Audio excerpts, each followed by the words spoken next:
Definitely a self-care must. And I want to thank y'all for joining me today, bro. We're gonna slide from yoga into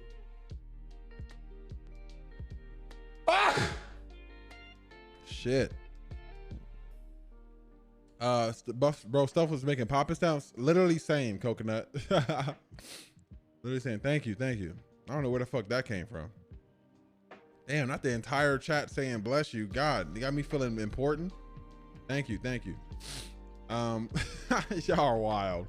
Y'all are wild. Y'all saw other niggas doing it and you're just like, bruh. JD, what's good, my boy? How you doing, bro? Different colors mouth. It's my house. I ain't gotta cover my mouth. Ain't nobody else in here but me. Nikki Nudes. Good morning, Goofy. How you doing? Noodles. I keep saying nudes. Nikki Noodles. Good morning, Nikki Noodles. I'm gonna say Nikki, bro. Fuck. Anytime I get the chance to break my back alongside with you, I will, bro. Love to see it, bro. Literally love to see it. It's okay for sure. All right, y'all. We gonna slide into this discussion today. Some of y'all the OGs might see some familiar videos today, but you know, it's nothing like a refresher, bro. Y'all niggas watch hella content over again, so we should be fine. How often do you do yoga on stream? I join in my body hurts. We do it once a week on stream. Sometimes we'll do it in the Discord as well. But every Monday we do it. Mindful Monday. So that's what today is. Like if you're a new person in the chat, like Brownie, everybody say hi, Brownie, baby. How you doing? Yo, the king is back. What's goof? Hey, what's up, Steven? How you doing, my boy? What's goof? Mindful Monday is that one day a week where we do some positivity shit, bro. The positivity shit. We focus on positivity, where we practice yoga and we have discussions around enlightenment and, you know, mindfulness. So that's what we're doing today, bro. So we go from yoga to the mindfulness discussion where we watch videos and react for the large portion of the stream, and then we end the stream with meditation. So yeah, how you doing? How you doing? How you doing? Appreciate y'all being so welcoming, bro. I really want to create a culture in chat where people just, y'all see a viewer that's first time chat, just say hi. You know what I'm saying? Hey, welcome. You know, like @.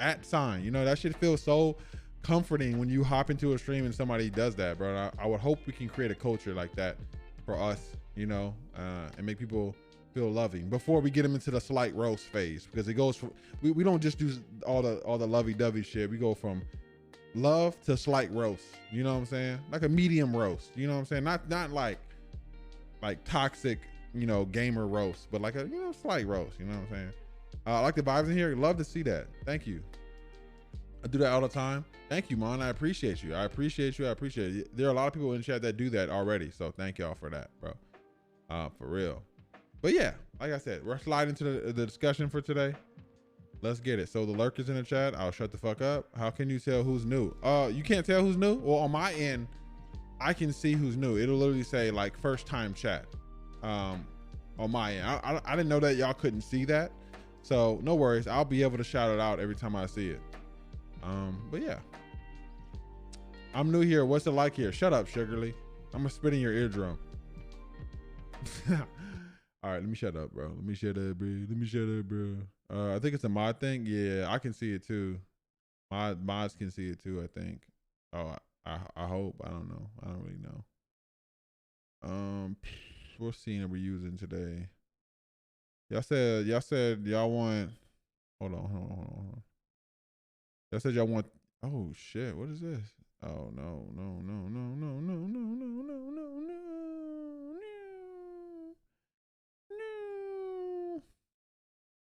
Y'all said y'all want this scene today. This is the scene y'all want for Mindful Monday. Y'all said y'all want this one. This is the scene y'all want.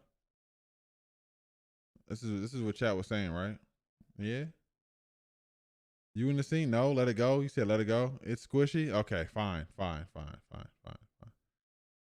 If you like it, I love it. Okay, you know what? Since JD had to fucking flame me, I'm gonna go to my original John.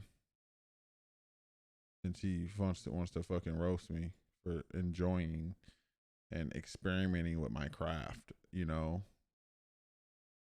It's cool, JD. I see how it is, bro. You know. Go to this one. There we go. Y'all like this one better, chat?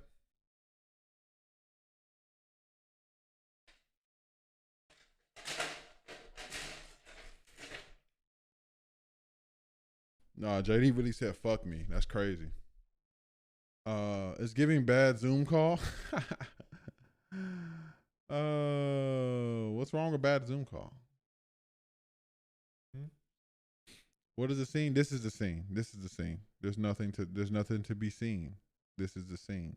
All right, y'all. Let's get it. Hold on. I don't like y'all seeing my motherfucking playlist. Here we go. And we're gonna start it off with some motherfucking bars, bro. Hold on. Let's see.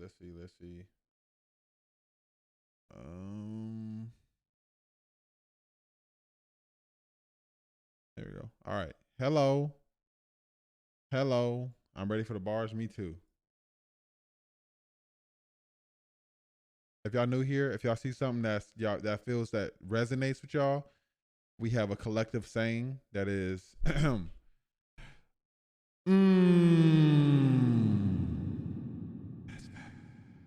You know, we just go, you know what I'm saying? So if you hear something, you feel free to type it in chat. You know what I'm saying? If I say something, you know how it go. You seeing Spider-Man next week? Yes, sir. I'll see it on the 17th, actually. I was definitely about to fall asleep at work. So this is helping. Gang. Let's do it. When Audre Lorde talked about self-care being an act of self-preservation, an act of political warfare, what she was saying ostensibly is that we weren't ever meant to survive. Let's go ahead and run that back, bro. Y'all picking up what I'm putting down right now? I don't think y'all really picking up what I'm putting down right now. When Audre Lorde talked about self-care being an act of self-preservation, an act of political warfare, what she was saying ostensibly is that we weren't ever meant to survive.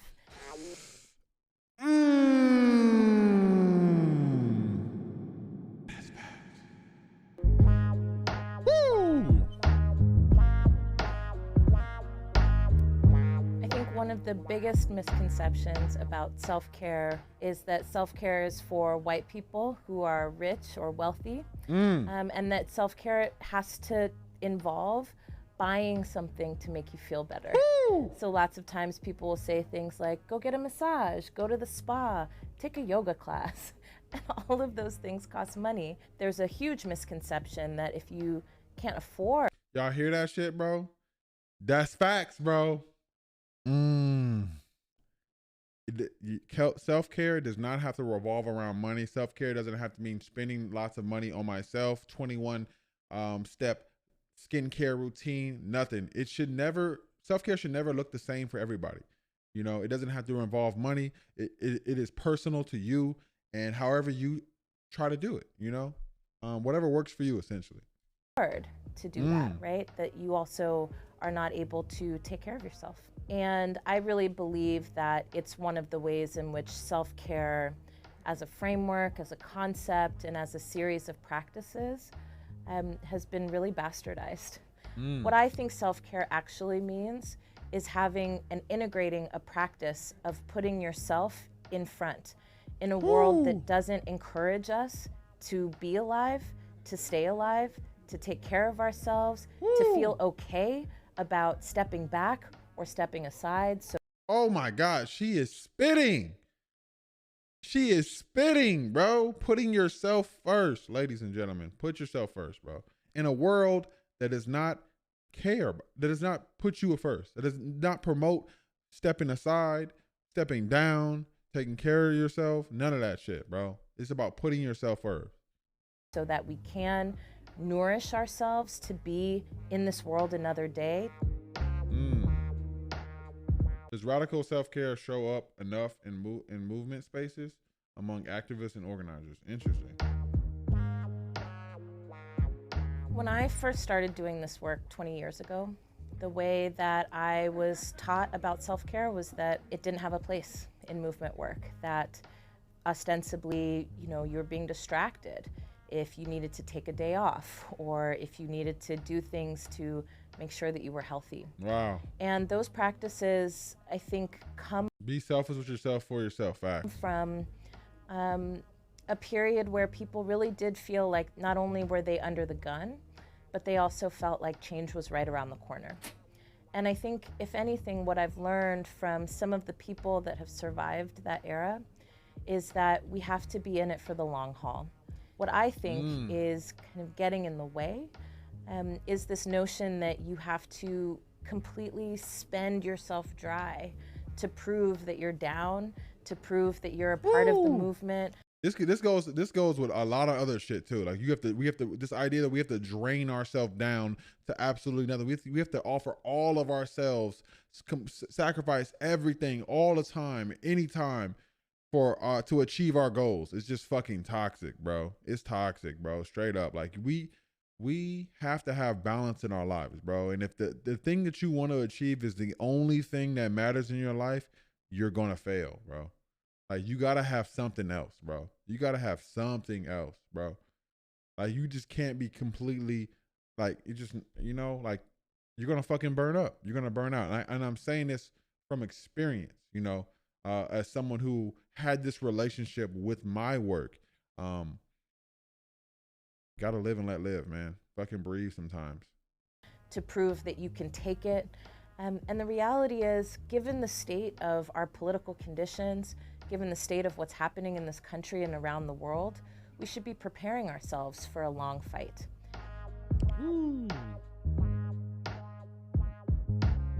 One specific example of something that we do at the Black Futures Lab, before we start our meetings, we ask each other, how are you doing? What's something that's amazing that's happened to you this week? What's something that's causing you anxiety? What's something that disappointed you, right? We move through different questions to check in because we're so used to having to leave our authentic selves outside of our workplace to be able to cover up any pain or grief or rage or happiness or elation that we're experiencing just to get the job done. Imagine if y'all check into work and that's the questions they ask during your work meeting. So instead of them bullshit ass icebreaker questions, team building questions that they ask you for these dumbass meetings, bro, you sat down and they asked you questions like that. You know, I think that would make for a better workplace. Personally, I think I would feel more comfortable because I remember timeless or countless times at work where I'm at work and I'm just trying to hide everything that's going on in my personal life, you know, and how upset I am at the world at the time. You know, people would be crying for real. Shit. Maybe tears is good, bro. Yeah, they don't care. They don't give a fuck, bro. They don't give a fuck. And I mean, you know how it go. And I know that that's a barrier for some people when we talk about radical self-care. They're like, well, I don't want to talk about my feelings all day. We actually have work to get done. And I'm like, yes, hallelujah, we have work to get done. But sometimes the work can't move unless we allow people in their 3 dimensions to be present. Woo! Facts. Imagine a workplace showing they actually care about you as an individual. Facts, right? And you're just not a number on the sheet. That's crazy, bro. What's at stake for our movements if we don't prioritize radical self-care? I've been a part of this work for a long time, and I've seen many institutions, movements, organizations crumble because we haven't prioritized collective care and what it means to build radically new relationships with each other and with ourselves. If we study where we've come from, what we know is that the government has created programs to create chaos and discord inside of organizations that have the potential to really change the status quo. Woo! They created government programs called COINTELPRO, which were deliberately designed to infiltrate organizations and to play on their strongest weaknesses. So what's at stake if we don't do it? We'll have less institutions that we can offer for our communities that are healthy and whole. We will lose the ability to move our communities in a direction that is hopefully towards freedom because our communities won't trust each other and we won't trust ourselves. And fundamentally, we'll lose the ability to not just build power, but to transform it. We don't want to replace one form of power with another form in which Black people or people of color are implementing and enacting the same toxic dynamics that the people who are in power now are enacting. We fundamentally have to be oriented and organized around transforming the ways that we be together, the ways in which resources are distributed in our communities, and the ways that we get to make decisions over our own well-being and the well-being of others. God damn. God damn. Can we just stop and take that in for a second? Fuck. Fuck, bro. Damn, that is a mouthful, but she is fucking spitting. But this is only 5 minutes long. I feel like this is 25 minutes long, bro. She is spitting. I need to hear that again. Yeah. Hey, say less. Say less. Say less. We'll lose the ability to do it. We'll have less institutions that we can offer for our communities that are healthy and whole. We will lose the ability to move our communities in a direction that is hopefully towards freedom, because our communities won't trust each other and we won't trust ourselves. Woo. And fundamentally, we won't trust ourselves. We'll lose the ability to not just build power, but to transform it. We don't want to replace one form of power with another form in which Black people or people of color are implementing and enacting the same toxic dynamics that the people who are in power now are enacting. We fundamentally have to be oriented and organized around transforming the ways that we be together, the ways in which resources are distributed in our communities, and the ways that we get to make decisions over our own well-being and the well-being of others. And that means that we have to be radical in our caring for each other, caring for our communities, and caring for the future that is right at our fingertips. And ourselves too, god damn it. Woo! That's some fucking bars, bro. God damn, I love that video. God damn, I love that video, bro. It is in a world that hates your existence. It is an act of revolution to care for yourself, bro. To put yourself first, bro. Because in this world, they want to treat us like fucking numbers in a system. They want to treat us like fucking capital, human capital, to be used and discarded when done, you know? So make sure you're putting yourself first, bro. And make sure you're putting those in your community a close second, I guess, you know? Damn, that was bars, bro. You know? That was fucking bars, bro. That was bars, bro. Any thoughts? Any thoughts? Any thoughts, chat? Any thoughts? www. Yeah, bro. Yeah, bro. She was spitting, bro. She was fucking spitting, bro. The idea that we don't want to, I mean, that was getting to a lot of political, that was from the perspective of a lot of political like talk, you know what I'm saying? But we can apply that to any sector in our lives, you know. We don't have to, you know, it doesn't have to be about the movement space, you know. When I hear shit, I don't know about y'all, but I automatically apply it, like, what can I learn from this and apply it to my own life, you know what I'm saying? And obviously, I mean, the political stuff is a part of our own life. Like, this is a fight that we're fighting, you know, the people, you know, but more specifically, more nichely, you know what I'm saying? It's like, okay, how can I dismantle the thoughts of, you know, capitalism in my life, or the thoughts of, like, I have to work nonstop, you know, no love for myself, you know what I'm saying? No self-care, you know, that's like sacrifice everything for what I love, you know, and just how toxic that is. Yeah. That's how it is when you live in a corporate, sorry, I stuttered, country. Yeah. Facts, bro. Corporation country. That's why I'm glad I'm also an esthetician. If I can't do anything for myself at the moment, I can give myself a bomb facial to start it off. Love that for you, queen. Yes. Oh, skills. Yeah, I feel like the greatest resignation is just a mass of people doing. The great resignation is just a mass of people doing self-care by quitting a job that doesn't fulfill them. Yeah, bro, for sure. And they're getting in the gig economy, and there's gonna be we got to figure this shit out, because I mean, there's gonna be a lot of problems in the gig economy too. But I think it'll lead to universal health care, because as people start to move to gig economy jobs, and jobs right now are tied to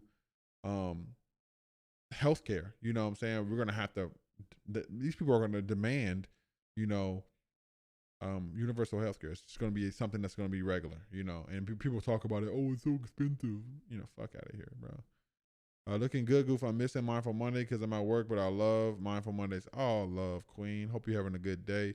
W video because it hurts a little different when your own people send toxic energy to you. Yeah, facts, bro. Jobs need to stop saying they're hiring when they're really not. No, they're high. Either they're hiring when they're really not. To create this, you know, mass propaganda that, you know, there's a worker shortage, you know what I'm saying? When in reality, people just don't want to pay work for shitty jobs, you know what I'm saying? They're trying to make it seem like, oh, we don't want to work. No, we just don't want to work for shitty jobs and shitty fucking treatment, you know, barely any days off, no paid time off, none of this shit, right? You just want to work us like fucking slaves and it completely went over us, bro. It's so discouraging. It is, bro. It's a joke, bro. The idea that we should have to settle for a non-livable wage so you can continue your, you know, business that is based upon a model that is not, like, it doesn't make sense. You know, if you have to pay your workers a non-living wage, you don't have a profitable business model, period.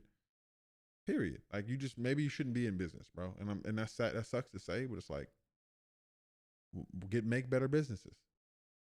The government only sided with corporations, but if everyone had their own business, they would have to care about us. I mean, yeah, you're right about that.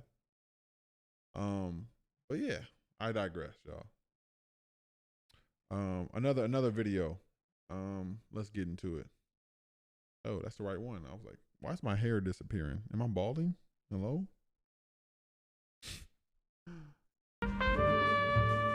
This one is called Self-Care as a Tool for Liberation.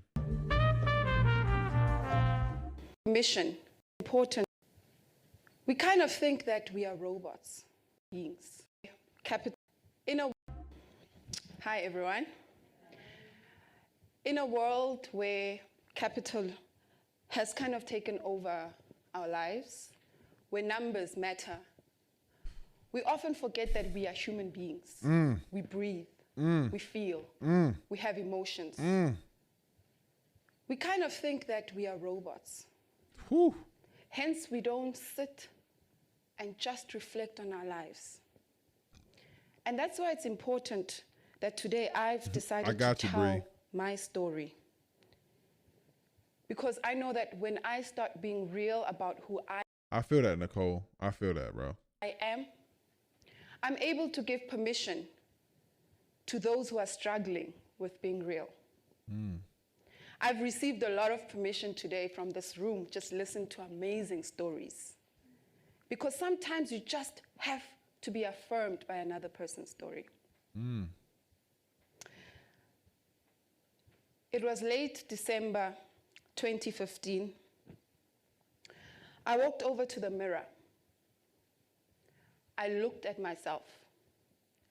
I took a very good look at myself. 20 kilos heavier, a face smothered with acne, teeth missing, an empty gaze that when I looked into my eyes, all I saw was emptiness. I turned around, I walked to my bed, and I decided to crawl and cuddle myself up in a fetal position. Damn. And for the first time in a very, very long time, I allowed myself to feel something that I had been in denial about for a very, very long time. So sitting there in a fetal position, just yearning for that maternalistic touch.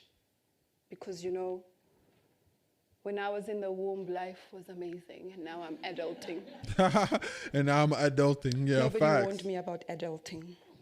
This shit sucks, bro. This shit is ghetto as fuck, bro. Adulting, yuck. Somebody Z Gaming, thank you for the thanks for stopping by. What's up, my boy? I started to cry. Adulting is whack, y'all. It's whack as fuck. Gush of tears splashed out of my eyes, and I started to cry. How did you get here, Malebo? How did you get here? A lot of people who are my audience, if they look at me, they'll be like, how? Malebu, you on the floor, crying, lioness, superwoman. It's unheard of. We as women have a very complex relationship with ourselves, you know? There's a very thin line between who we want to be and who society expects us to be. If you look at the history of what it means to be a woman, you will know that women's bodies have always been marginalized bodies. We've never truly, a woman has never truly belonged to herself. She's either just belonged to her family, she belonged to society, she belonged to her husband. Goddamn. That is why some men have the audacity to write books telling women how to think and how to act. And some women will write books on how to be a fascinating woman. I have nothing to, I have nothing but support to add here, but I can't really speak to this as I'm a man, you know what I'm saying? So if ladies in the chat, feel free to explain how this resonates for y'all if y'all have the energy and capacity to do so. But, you know, I definitely agree with what she's saying, bro. It's crazy. It's crazy. Because you don't have the ability. So, I mean, that in itself, thinking about it from a woman's perspective, like just trying to put, that would make even like capitalism even worse. You know what I'm saying? Because me as a man, I don't have to worry. Like nobody owns my body. You know what I'm saying? Like my family has no obligation to my body. Oh my God, like my mind just blew the fuck open, bro. Privilege blinds. I'm just gonna be the first to say that. Being a male is a privilege, and privilege blinds. Because I'm thinking about like how capitalism affects me already. And then thinking about being a woman and having your mom regulate how much you eat because, you know, how fit you are is like a reflection of her, you know what I'm saying? Or having to fit into society's like standards as far as like, you know, body figure and shit like that. Like that shit just, oh my God, it's sickening. Ladies, how do y'all do it? How do y'all do it? I could not do it. I'm like about to scream right now. Like just thinking about it, bro. Our weight is always a factor when we have when to have babies, etc. It's never ending. God damn, it's like a constant like thing that people are always checking on, you know? Pretty girls don't do this, pretty girls don't do that. Sheesh. It's just another, like, I that's something I never have to experience as a man. Never. I've never been told, oh, pretty girls don't do this. Pretty boys don't do that. Pretty handsome boys, like, that don't even sound right. You know what I mean? Because it doesn't happen, bro. Damn. Ladies, I'm sorry. Holy shit. I'm so sorry. Holy shit. I can't, like, me thinking about it right now, it feels like an enormous weight. Like, and then on top of like being a woman and not feeling safe anywhere either. Nigga, the bar is hell. The bar is hell, bro. The bar is literally hell. And like, this is something that boys don't even have to fucking think about. Think of it this way, Goof. There are men who think women shouldn't be allowed to get abortions. No, they don't think they want a woman to have a kid, even if they are. That's a big one. Yeah, and oh my God. On top of that, like having people, we have old white men deciding what you can and can't do with your body. Huh? Like, sheesh. I'm about to cry. That shit is so fucking sad, bro. Like all this shit is privilege blinds, bro. Privilege blinds, bro. It really does. I don't think, I didn't like that my mom didn't control my weight because when I was fat, I didn't like that my mom didn't control my weight because then I was a fat as fucking insecure. And so you actually wanted her to control your weight? Then we get groomed by the women in our family so we can grow up to be what they think is best for us. Sheesh. I was just talking about this with my childhood friend yesterday. She was saying that she rated herself so low. And I told her that she was perfect in my eyes, but explained to her that society is always going to have a standard for a mold for women to fit, and which puts so much mental, emotional, and physical stress on women. For sure, bro. For sure, bro. And that, I mean, and like what is a self-care plan to to get out of that shit? You know what I'm saying? At the end of the day, I'm gonna be me. And it took me a while to love myself. I love that for you, Queen. I love that you finally got to where you love yourself. I figured out when the women in my family are literally either jealous or complimenting me for traveling and pursuing my career over a marriage. Wow, crazy, bro. Jealous? Why? Why would you ever be like? Maybe it's because they've been molded, and they allowed themselves to be molded for years, and they see you doing something that's like freedom, and they're like, how dare she think she can be outside the system? We all had to do this. You got to do it too. So much resonance for me with what y'all saying, especially the dieting stuff. My mom had me doing fast and all kind of things since I was a tween. Really, my mom never really took my weight serious. Really, it was kind of like a funny, cute thing that I ate as much food or ate hella food like her or whatever. I felt more self-conscious, but it was never like a huge pressure from I don't think my mom. She might have called me fat or something one time though, but you know. It was never like a thing. Like my sister, oh my God, my mom was so much harder on my sister about her weight. It sucks because my body is constantly being sexualized by others, even women. It used to make me very insecure about myself. Really, mom. Yeah, I mean, you can't even exist in your own house or some shit. My mom wouldn't let me wear a shirt that I liked because it was too tight around my stomach when I was a teen. She said it was sticking out too much, and I was like, I always wore hand-me-downs like big unisex t-shirts from my mom. Wow. Sheesh. I appreciate y'all open up in chat, bro. I really do, bro. I appreciate y'all talking about this. This is something as a man, I don't really think about, you know? So I appreciate y'all bringing this to my attention, you know? Fuck, bro. The perspective is just crazy, bro. It's just crazy, bro. Privilege blinds, bro. I'm gonna put that on a shirt. Privilege blinds. It blinds you to life, bro. Like to what's really going on. Cause I never would have thought about this shit, bro.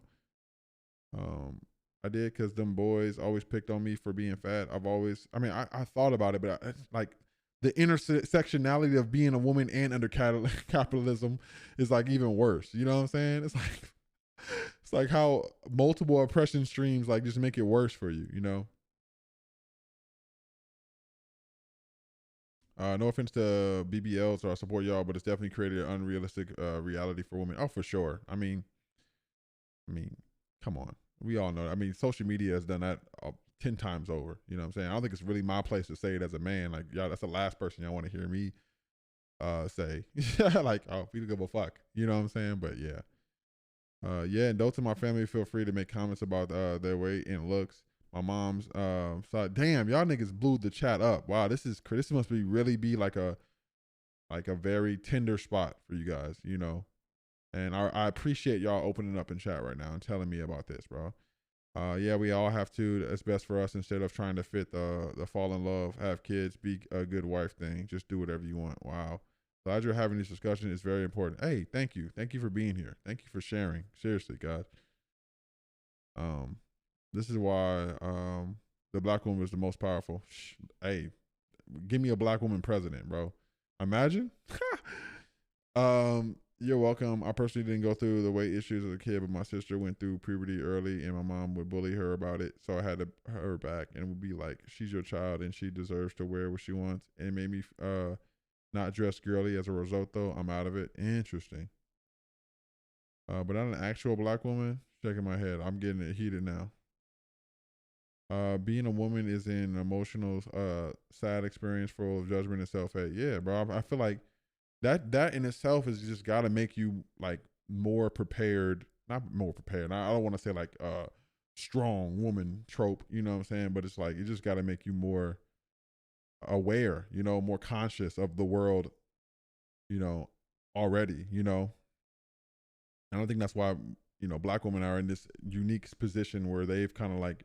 They're getting the shitty end of all sticks, you know what I'm saying? And that's why they it's easier for them to have a perspective, you know what I'm saying, that other people don't have, bro. You learn to manage better, yeah. Being a single woman, I am often judged for never being in a relationship. I'm only 22, like relationship is my only worth. Jesus Christ, nah, fuck that. To determine who you want to be for yourself. So you find yourself in a conundrum. On one side, you're marginalized. Society, there's lots of expectation of what it means to be a woman. when you need to get married, when you must have children, how you need to address society, how you need to behave. On another side, looking at our democracy, there's lots of opportunities for women to be influential in the economic space, political space, to be influential in policy making. You know, with this new slayage language, slay us girl. And when I mean, it happens to me all the time, Twitter and Instagram, when they put up a slayer, and the slayer has traveled 16 continents and has done all these great things. So you feel pressured that I need to be part of this development, and I need to slay, I need... Facts, Spring, facts. To have magic. And then they remind you, as a woman, God, I need you to take a very good look at me and then look at that rock. What the fuck? Why a rock? A rock is cold, it's hard, it's lifeless. It's just there. And here I am, as a woman, I'm being likened to a bowler, to a rock. I ask myself, what have we deserved and what have we done to a point that we are likened to rocks? Umbokoto. And my favorite, Mosadi tshwara thipa ka bokgaleng. A woman holds a knife by its sharp end. And I look at my beautiful hands. Sheesh. And I'd be like, may I not be that woman who is forced to hold a knife by its sharp end. Ooh, shit. This is a very complex relationship. That's a hell of a metaphor, bro. That we have with ourselves as women. And then society packages this beautiful woman, and they call it balance, right? This conundrum that I'm talking about, they call it balance. You can be an amazing wife and a mother and still rock it as an entrepreneur, as a businesswoman. They call it having it all, being everything to everyone. Sounds fucking stressful as fuck. You wake up in the morning, let's say you're married. So much expectation on women, for sure, bro. You kiss your husband. What up, Stevan? How you doing? Good morning. You fix lunch for your children to go to school. You wake them up. You make sure that they get bathed. Your husband only wants you to iron the shirt because you know how to make that line. You iron that shirt. You have to shower. After showering, you have to make sure that your children get to school. Either you drop them off or there's transport. Then you rush because your first meeting is at 7 o'clock. And you don't have time to read emails. Your meeting's at 7. After 7, there's a meeting at 8. And there's a very important meeting at 2 o'clock. And then the crash phones and says your child is sick. You tell your boss, oh, I have to rush to pick up my child. I can't make this meeting. And your boss said, when you took this position, you knew what it entailed. This is so unprofessional. You try and phone this babysitter. Nigga, imagine. Damn, ladies, are y'all resonating right now? I feel like I should just shut the fuck up and let y'all have y'all space, to be honest. Men have the roles too, but women have it. Yeah. Men definitely have their roles too. Provide wallet, work machine. I think the problem is, and this is kind of like the men thing, so I feel like I can, say something. I think the problem is that men and women both suffer under patriarchy and capitalism. And I feel like we spend so much time arguing on fucking Twitter about who has it fucking worse. You know what I'm saying? When we literally could just be talking about how we both have it horrible and being, I mean, obviously women have it worse, 100%. But I spend like we can spend more time working on how we can fucking dismantle all this shit for everybody, like all of it, like just get rid of all of it. But I feel like those conversations are so hard to have because half people are like still stuck on the bullshit. You know what I'm saying? They're still stuck on the bullshit. You know what I'm saying? They're like halfway, or they only want to dismantle the part that works for them, but keep all the things that don't work or that don't work for everybody else. You know what I'm saying? Thank you, Stevan. I appreciate you. And I feel like, yeah.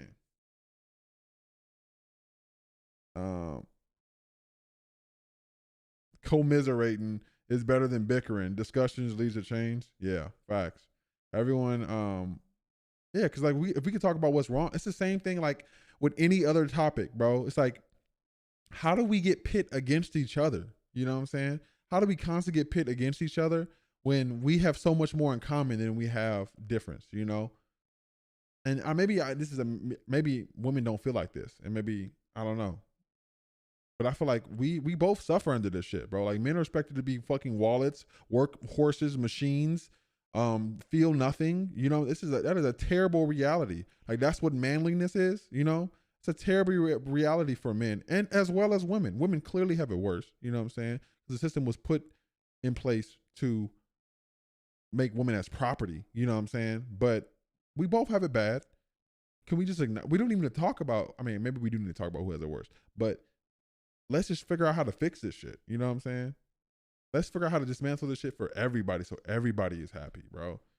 I don't know, because that's the best self care I ever fucking could ever think of, bro. It's a system that works this way. We just need to hope for the next generation to do better. Facts, bro. I don't know if this is still a thing, but people who give interviews ask a woman who has kids or plans to have kids, they can judge if they want to hire you just on that. That's crazy, bro.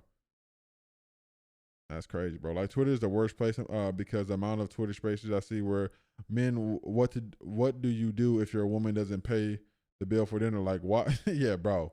That shit's crazy to me, bro. Like niggas are wild, bro. Yes, I wish people were more attracted to giving advice rather than constantly debating. We need to work towards progression. Yeah, bro. Just like, okay, we have it bad. You have it bad. Let's get rid of all this shit. But I think there's so much pain and trauma that in the way of that, you know, and there's often like instigators and all that, people who just don't give a fuck, you know, institutions that might even get in there and just like fuck shit up for everybody, you know, like, you know, it's probably the capitalism spirit that puts us against each other. It's always about having more of something so something can be done. Yeah, facts. It fills your pockets to make us separate each other into smaller groups. Facts, bro. No, I have a guy friend who literally makes being submissive sound like slavery. It's really men and women who aspect submission like that. Interesting. Submission like slavery. I only go to Twitter for laughs and memes. Yeah, bro. Exactly. I didn't really understand how men suffered until my brother opened up to me about it. Yeah, that's good that we open up about that shit, bro. Femininity, be sexy, have kids, be maids, hold your man down without reciprocation. Like, huh? Fuck no. Ride or die, right? Ride or die. Yo, but it's a system because it benefits enough people. Which people though? Fuck. We can learn a lot and do a lot if we communicate it without feeling like we gotta debate our experiences. Yeah, bro. Or fucking do the Olympics with our shit, bro, you know? Yeah, submission was a whole debate when Fantasia spoke about it on the Breakfast Club. Really? What do you think is the best way for us to improve the system? Dismantle it and build a new one. Burn it down and build a new one, bro. I mean, the best way for us to change the system, I think, is well, self-care, really. I mean, I hate to say it like that, but I feel like the more we put ourselves and our communities first, the better we'll have like the fertile grounds for building something that is better than what we have now. But because ultimately, all we really need to do is understand that we're all on the same team, and then we can start tearing this shit down, bro. You know, because once we realize we're all on the same team, we can be like, okay, you're pissed, I'm pissed. Let's do something about this. You know what I'm saying? I mean, all we need is enough people. You know, having conversations around this kind of stuff, bro. Productive conversations where people are ready to learn, you know, and not just debate and, you know, and fluff their egos and shit, you know. Men don't understand that that they can be expressive without feeling like they aren't manly. Men want to be so strong, but if you're having a mental struggle, who's exactly, bro? Yeah, bro. Yeah, bro. Facts. Y'all know the gif where the Elmo is cheering while fire burns? That's the mood. I realized that mentality that some people still have. When I told a coworker I turned 26 and he was like, "You should start trying to get married." I laughed it off, but inside I was like, "What the fuck?" That's crazy, bro. If men could face their issues in society, it wasn't so hard on them, a lot of women would be safer and better off. Facts. And almost all of our issues as a whole would be fixed. Facts. Women are kind of stuck still, since a lot of what needs to be done changes by men. Society's fault. I mean, yeah, for sure. For sure. For sure. For sure. Yeah, for sure. Here's a better question. What is the definition of masculinity? Does that patronize that doesn't patronize being feminine? Great question. Fuck. I think men and women are a lot more similar than people like to make it out to be. You know, people like to make it as like we have biological we obviously have biological difference, but it's like you woman must be homemaker. You know what I'm saying? You man must be hunter. You know, must be provider. You know what I'm saying? It's like, well, in reality, these things work way different, bro. You can be whatever the fuck you want, especially in the modern age, bro. And I'm sure even in the ancient age, it went differently. Like in Africa, there were some warrior women, you know what I'm saying? Warrior chieftain princesses, all kind of shit. Like the shit just went way different. The shit that really honed it down for us right now that we're all battling with is colonialism, bro. Colonialism made it so we believe that men must be these providers and, you know, et cetera, you know what I'm saying? All the propaganda that goes along with it, you know? Men and women are literally the same. We can do the same things. Exactly, bro. Just think about the free labor. Straight men get off their women. The free what do you mean? Oh, the free labor? Oh, yeah, for sure. Yeah. Especially in traditional relationships, yeah. One of us just gives birth and has a few days that they don't want to be bothered. Yeah. Right? There always talk about biology, but that is garbage. Not even animals follow the same rules they made for men and women. Yeah, bro. It's like, it doesn't make sense, bro. You know, so much of our lives is boiled down to our environments and how we are raised. You know what I'm saying? Women and men have so much, you know, are so different because we raised them so different. That's like, those are the main things, you know what I'm saying? And oftentimes we see that not really working out for a lot of men and women, you know? I mean, there's a reason why there's so many men in jail right now. I don't think men are naturally more aggressive and naturally more evil, or, you know what I'm saying, or whatever it is, you know what I'm saying? I just think society perpetuates stereotypes that lead men to being more super aggressive, you know what I'm saying? And not able to open up about their feelings. So it's like, what other choice do you have but violence? You know what I'm saying? You literally can't do anything, bro. Society's the devil. I mean, white supremacy and colonialism is the devil, but yeah, I digress. Yeah. And capitalism too. You can throw that in there too. These folks be talking about biology and haven't looked at a science book since 1973. Facts, bro. Good point. Yes, sir. POC men are depicted as aggressive and emotionless. Facts, especially, you know. But yeah, I digress. Let's finish this video. I'm glad we have so much to say about this video. It means it's a really good video for us to watch. And thank you guys for putting all your input in, bro. I really appreciate it. It has nowhere to be located. So unfortunately, you have to say, I can't attend the meeting.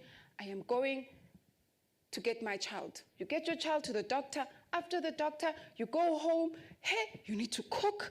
This time your child is crying because the child is sick. And then the other child comes from school, and you have to undress them, put them in a bath, still make sure that the pots are cooking, put dinner on the table, feed. And when you're about to sleep, that husband goes, oh, shit. It sounds like hell. It sounds like hell, bro. It sounds like fucking hell. Sounds exhausting, doesn't it? Yes. And some might be like, Malebu, you're exaggerating. There's no such thing. But really, there are people who are living that life. Because why? Balance. Having it all. Everything for everyone. When I found myself. If I was a woman, I'd just be single, bro. Fuck the bullshit.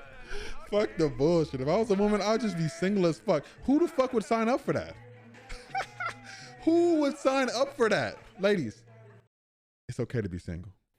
On that floor, December 2015, I realized that I had been living a life that is trying to be everything to everyone. From the age of 10, I was that young person who started community work. At the age of 10, I was counseling people. While my peers are running around outside, I am counseling people.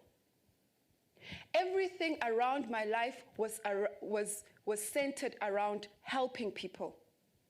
When I was in corporate, I mean, at that point, I remember that I feel like I would rather date women if I was a girl. I would rather date women because it's like, well, is there less expectation? You know what I'm saying? Like, fuck it. Why don't I just date a woman? Or find you know what I'm saying? Or find a dude who's like super, super like not into that, you know, who's kind of like woke, you know what I'm saying? Who's like smarter and he doesn't really like do shit like that, you know, or doesn't expect that of you. Would y'all say it's really hard to find guys that don't expect all that shit of you, ladies? I've stayed single for a year now for the first time in my life, and I don't know how I'll ever go back to being in a relationship. I don't blame you, bro. I'm sure it's lovely. Self-care on 10, right? Because in a world like that, how can you, in a world where you have to have it all, you have to have kids, take care of all the kids, take care of all the housework, and work, be an entrepreneur or whatever. How the hell do you have time for self-care? How the hell? Where? Plus I don't want kids, and that's one of the first convos I have with someone. I don't blame you. Been single since birth, gang. No more baby and other adults. Facts. I'm on the verge of dating women because we get each other. I don't a man too emotional. I need balance. I think I need a man and a woman. Hey, more power to this. There's an option for that in the world. Expectations can be overwhelming. Facts. I'm not about to raise somebody else's grown-ass son. I have a lot of time for community work. And one leadership coach said to me, if you're not impacting people, you're being a parasite. And I said, I do not want to be a parasite, so help me God. So I resigned and I lived for people. I ran a counseling organization. I ran a mentorship organization for women, for young boys, for young girls. I did a prison research study where I worked with inmates. I was a speaker, meaning every single weekend I was speaking. I worked with the Department of Education, and I still studied. And I still had a day job at Facebook because I'm that notorious Facebooker. And people would say to me, Malebo, when do you sleep? And I'd be like, I'll only sleep when I'm dead. Yikes.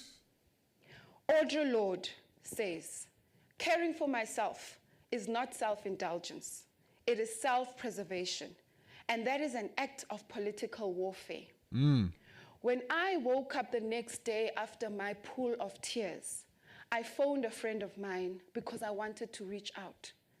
I cried and he said to me, Malebo, that's so unlike you. Snap out of it. You're strong. You're a lioness. And I Nigga, shut the fuck up is what I would have said. Shut the fuck up and just listen. God damn, nobody want to hear that shit. nearly fell into that trap. I nearly fell into that trap. Then I decided that I will no longer put my body under pressure because a lot of women today are dying because of stress-related diseases, because of pressure, because of all sorts of things that we carry. Facts. And that is when I decided that in order for me to be effective in society as a policymaker, in politics, I then needed to start to put myself first. And the reason Audre Lorde says self-care is a form of warfare is because if you're a marginalized body that is meant to be last and put everyone first, the minute you put yourself first, you are messing up status quo. Because why? When you put yourself first, I'm sure some of you are sitting there and say, hey, dinner must be ready now, my children, hey, my husband, if he doesn't find me at home, because we're so socialized to put others first. The minute you put yourself first, you are messing things up. Sheesh. Imagine that pressure. Can't relate. You are saying that I am enough. And so my challenge for us today is that if we want to be effective citizens who are truly impacting the economy, policy, politics, it is important to put ourselves first. It is important to say that I have to choose what I want to be and not what society has put out me to be. It is time that we become the women that we want to be. Thank you very much. Woo! Fucking facts. Fucking bars. Fucking facts. Y'all hear that, ladies? Ladies, y'all hear that? Fellas, you too. God damn it. Y'all hear that? Put your fucking self first, bro. Put yourself first. Fuck the status quo. If the status quo doesn't serve you, fuck the status quo. Fuck the status quo, bro. Fuck it. Get rid of it. It's not a proper status quo. It's not worthy. You know? You deserve better. F it. Facts, bro. Hey. W's in the chat. W's. Can I get a God damn it. W, bro. W, bro. W, bro. W. W. Hey, chat. W, bro. W, bro. W, bro. W. Damn. That's so eye-opening for me as a man to see. You know what I'm saying? It just makes me so like want to shut the fuck up. It just makes me want to shut the fuck up, you know? I need an emote. Yes, I'm working on it. I was just thinking that, Franny. It just makes me want to shut the fuck up sometimes. You know what I'm saying? Not y'all W and the shut the fuck up. No, but for real, please, ladies and gentlemen, take care of yourself, bro. And ladies especially, you know, there's so much more on y'all plates. There's so much more expected of you in society. Please put yourself first, bro. I love the underlying revolutionary theme on these videos so far. Such a great spin on the self-care topic. You know, I tried, bro. I tried, you know. Definitely want to, you know, make people more aware, you know what I'm saying, and bring light to these kind of conversations in the revolutionary kind of way, you know. The pandemic was the first time I didn't have to do shit for anybody and I could put myself first. I learned how to love me without bending backwards for people. Got Friday off? Gang. Oh, because you were going to the ball, right? Gang. This is why we love the Wise. Thank you, bro. I appreciate you, bro. Gang. But yeah, man, let's get those self-care action plans on, bro. A little step away from the revolutionary vibe a bit, you know what I'm saying? We're getting back into the interpersonal things, but let's make sure we take care of us, bro. Period. Let me stop. As a man, it makes me want to have a relationship where me and women just have self-care and no kids, low key, and bring that self-care energy together. Low key, like that's kind of I'm feeling too, bro. It's like, oh, not only that, but it makes me as a man really, I mean, this is kind of how I thought already, but it's like even more so now that I have like so much more of an understanding from that. I literally just want to never have to put that pressure on my future wife. Like never have to put that pressure on her as like she has to do this, has to do that. You know what I'm saying? I'm just like, okay, if you can't take care of the kids and I can't take care of the kids right now, I'm not gonna just put it on you. How about we just don't have kids? We just don't have kids, you know what I'm saying? Or, you know, like housework and shit like that, you know. I'll do the cooking, I'll do the cleaning, you know what I'm saying? Yeah, man. It's kind of crazy, bro. Like in that reality, no wonder women expect men to bring them money, you know what I'm saying? Or provide them money, you know, because like there's already so much expected of you as a woman, you know, and there's so much free labor you're giving to your man so he can free up his time. Like imagine if he was just fucking around doing bullshit, you know what I'm saying? You doing all the cooking and cleaning and this nigga just in there fucking not even making content, bro, just playing video games like all 24/7. Like, damn, nigga. I'm free. I'm cooking and cleaning and I'm giving you all this free labor. You're not participating. You're not even half going 50-50 on the house, nigga. and you just vibing, you just not gonna do nothing with that opportunity, because literally they're saving you time so you can go work. That's how it works. Yo, Cheyenne, thank you for the get this up to PG Games. Real Coconut, thank you for the get this up to Brownie Baby. I appreciate you, bro. You see what I'm saying? Having a man that's legit your partner in life and tackling things as a team is the goal. Yeah, bro, and that's what it's all about, bro. I think it's just tackling things as a team.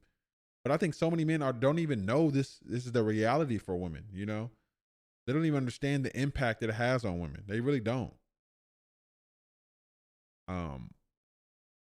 I think we need to have more conversation like that. I feel like there's too many women in here right now. There need to be more men in here right now having this conversation with us and understanding that. But that's like, how do you even go about that? You know, it's a whole, without creating a completely toxic environment, you know?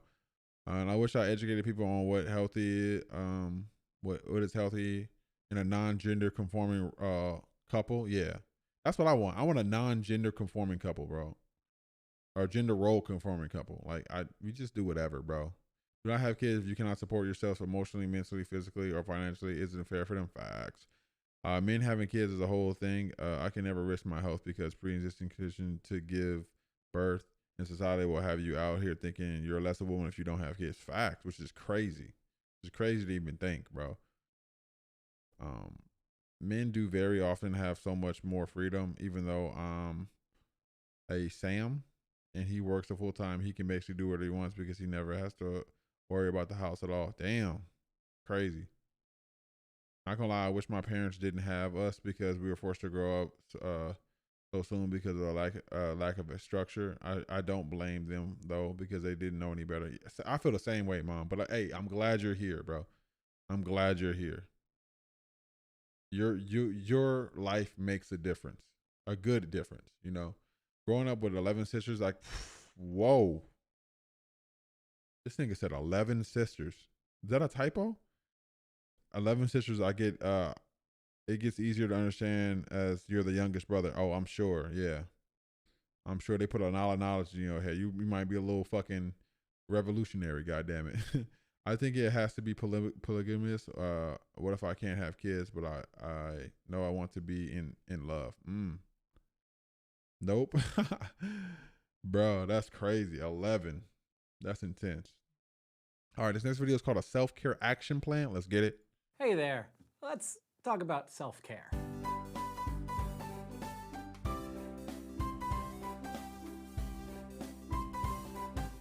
Now, Parks and Rec, of course, is pretty great, but self-care is more than just treating yourself. Self-care is not a reward, though sometimes that can be part of it. It's a vital piece of the ongoing process of being a human. Facts. A vital piece, not a reward. A vital piece. It's not, nigga, you need it. It's not a reward. Quote the self-help classic, Codependent No More, self-care is an attitude that says, I am responsible for myself. In other words, I am my responsibility, and I will honor that responsibility as I would anything else that was precious to me. So let's make an action plan. Shit. As I would anything else that is precious to me. I'm sorry. That's just fuck. We're using self-care to make our lives more awesome. Step 1, recognize that it is indeed okay to take care of yourself. Nay, it is not just okay, it is smart. As Lifehacker puts it, self-care helps prevent burnout, reduces the negative psychological and physical effects of stress, and helps you refocus on what's true and important. Like, there's an entire peer-reviewed international journal on burnout. This is like a real big difficult problem to solve. Now this may seem counterintuitive, but it actually makes you more productive, not less, to set time aside for yourself. And this is like the hardest thing that I had to learn, bro. It's like foregoing the short-term gains for the long-term sustainability, consistency, you know, of self-care. You know what I'm saying? Because when you choose self-care over working, you're having to forego something that you could be doing, you know? And I think that was hard for me to accept with the mentality that I had fostered, you know, where this is kind of like, oh, work type deal, you know? And this year has just been a big ass lesson in burnout, bro. It's like I keep doing, like, literally I had a burnout phase, and it was bad. It was like for months I was like, I didn't want to create anything. And then now I'm in this phase where, and then after that I kind of try to go back to it, but I was still kind of like applying some of the same toxic mentalities, and then bam, right there again, you know, bam, here I am again, back in the motherfucking burnout, but quicker this time too. So I think that's just been something I've been really learning this year, is just how that work-life balance, you know, and understanding that I need more than 0 days off a week, and I need to take care of myself, you know what I'm saying? Because burnout is just something that's this ongoing process. There's no easy fix for it. Once you're in burnout, it's like you're just taking weeks off, bro. You know, you're just taking weeks off. Regardless of your productivity levels, recognize that. What up, K Smooth? How you doing? What we all realize, work ain't worth dying for this year. Facts. Man, I hate how society glorified overworking. I'm glad it's called out nowadays. Facts, bro. Even when I'm not working, I'm not practicing self-care because I feel like I need to be super productive and I don't deserve it. Same, man. Literally same. Like I'm not worthy of it, you know? Literally same. What up, Large Knots? How you doing, my boy? That's why I hate YouTube. Why do you hate YouTube? Because it makes you feel that way? I'm doing great, man. How about you? I'm doing lovely, bro. We're having a great discussion about self-care today. It's super fun, super enlightening. Yeah, man, it's dope. I love it. You are a human being, and that is enough to warrant compassion and kindness. For real. Step 2, ideally before the need to difficult problem to solve. Now this may seem counterintuitive, but it actually makes you more productive, not less, to set time aside for yourself. And regardless of your productivity levels, recognize that you are a human being, and that is enough to warrant compassion and kindness. For real. Step 2, ideally before the need strikes, research outwardly and inwardly what self-care means and what works for you. There are self-care actions that can help pretty much everyone: getting proper nutrition, some exercise, enough sleep, hydrating, and taking small breaks throughout the workday. I like to go for walks, and I like to be forced to do it by my friends or family or baby. I'm gonna link to a list of almost 50 self-care actions. Is there anything that works for you guys, bro? That really works for you? I know meditation helps a lot, which is kind of weird that I stopped doing it as much. I need to get some water. I'm sorry, Cheyenne. Are you working or living to work? Are you working to live or living to work? Exactly.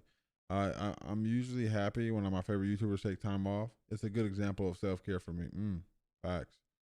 Taking time off. Is there anything specific that works for you guys, that really works for you? Maybe you'll inspire somebody in chat. Setting blocks of time to relax. Especially at night. Love that for you. Speaking of hydrate, Goofy, drink some water. Yes, let me know what works for you guys for as far as self-care. And I'll be right back. I'm gonna grab some water.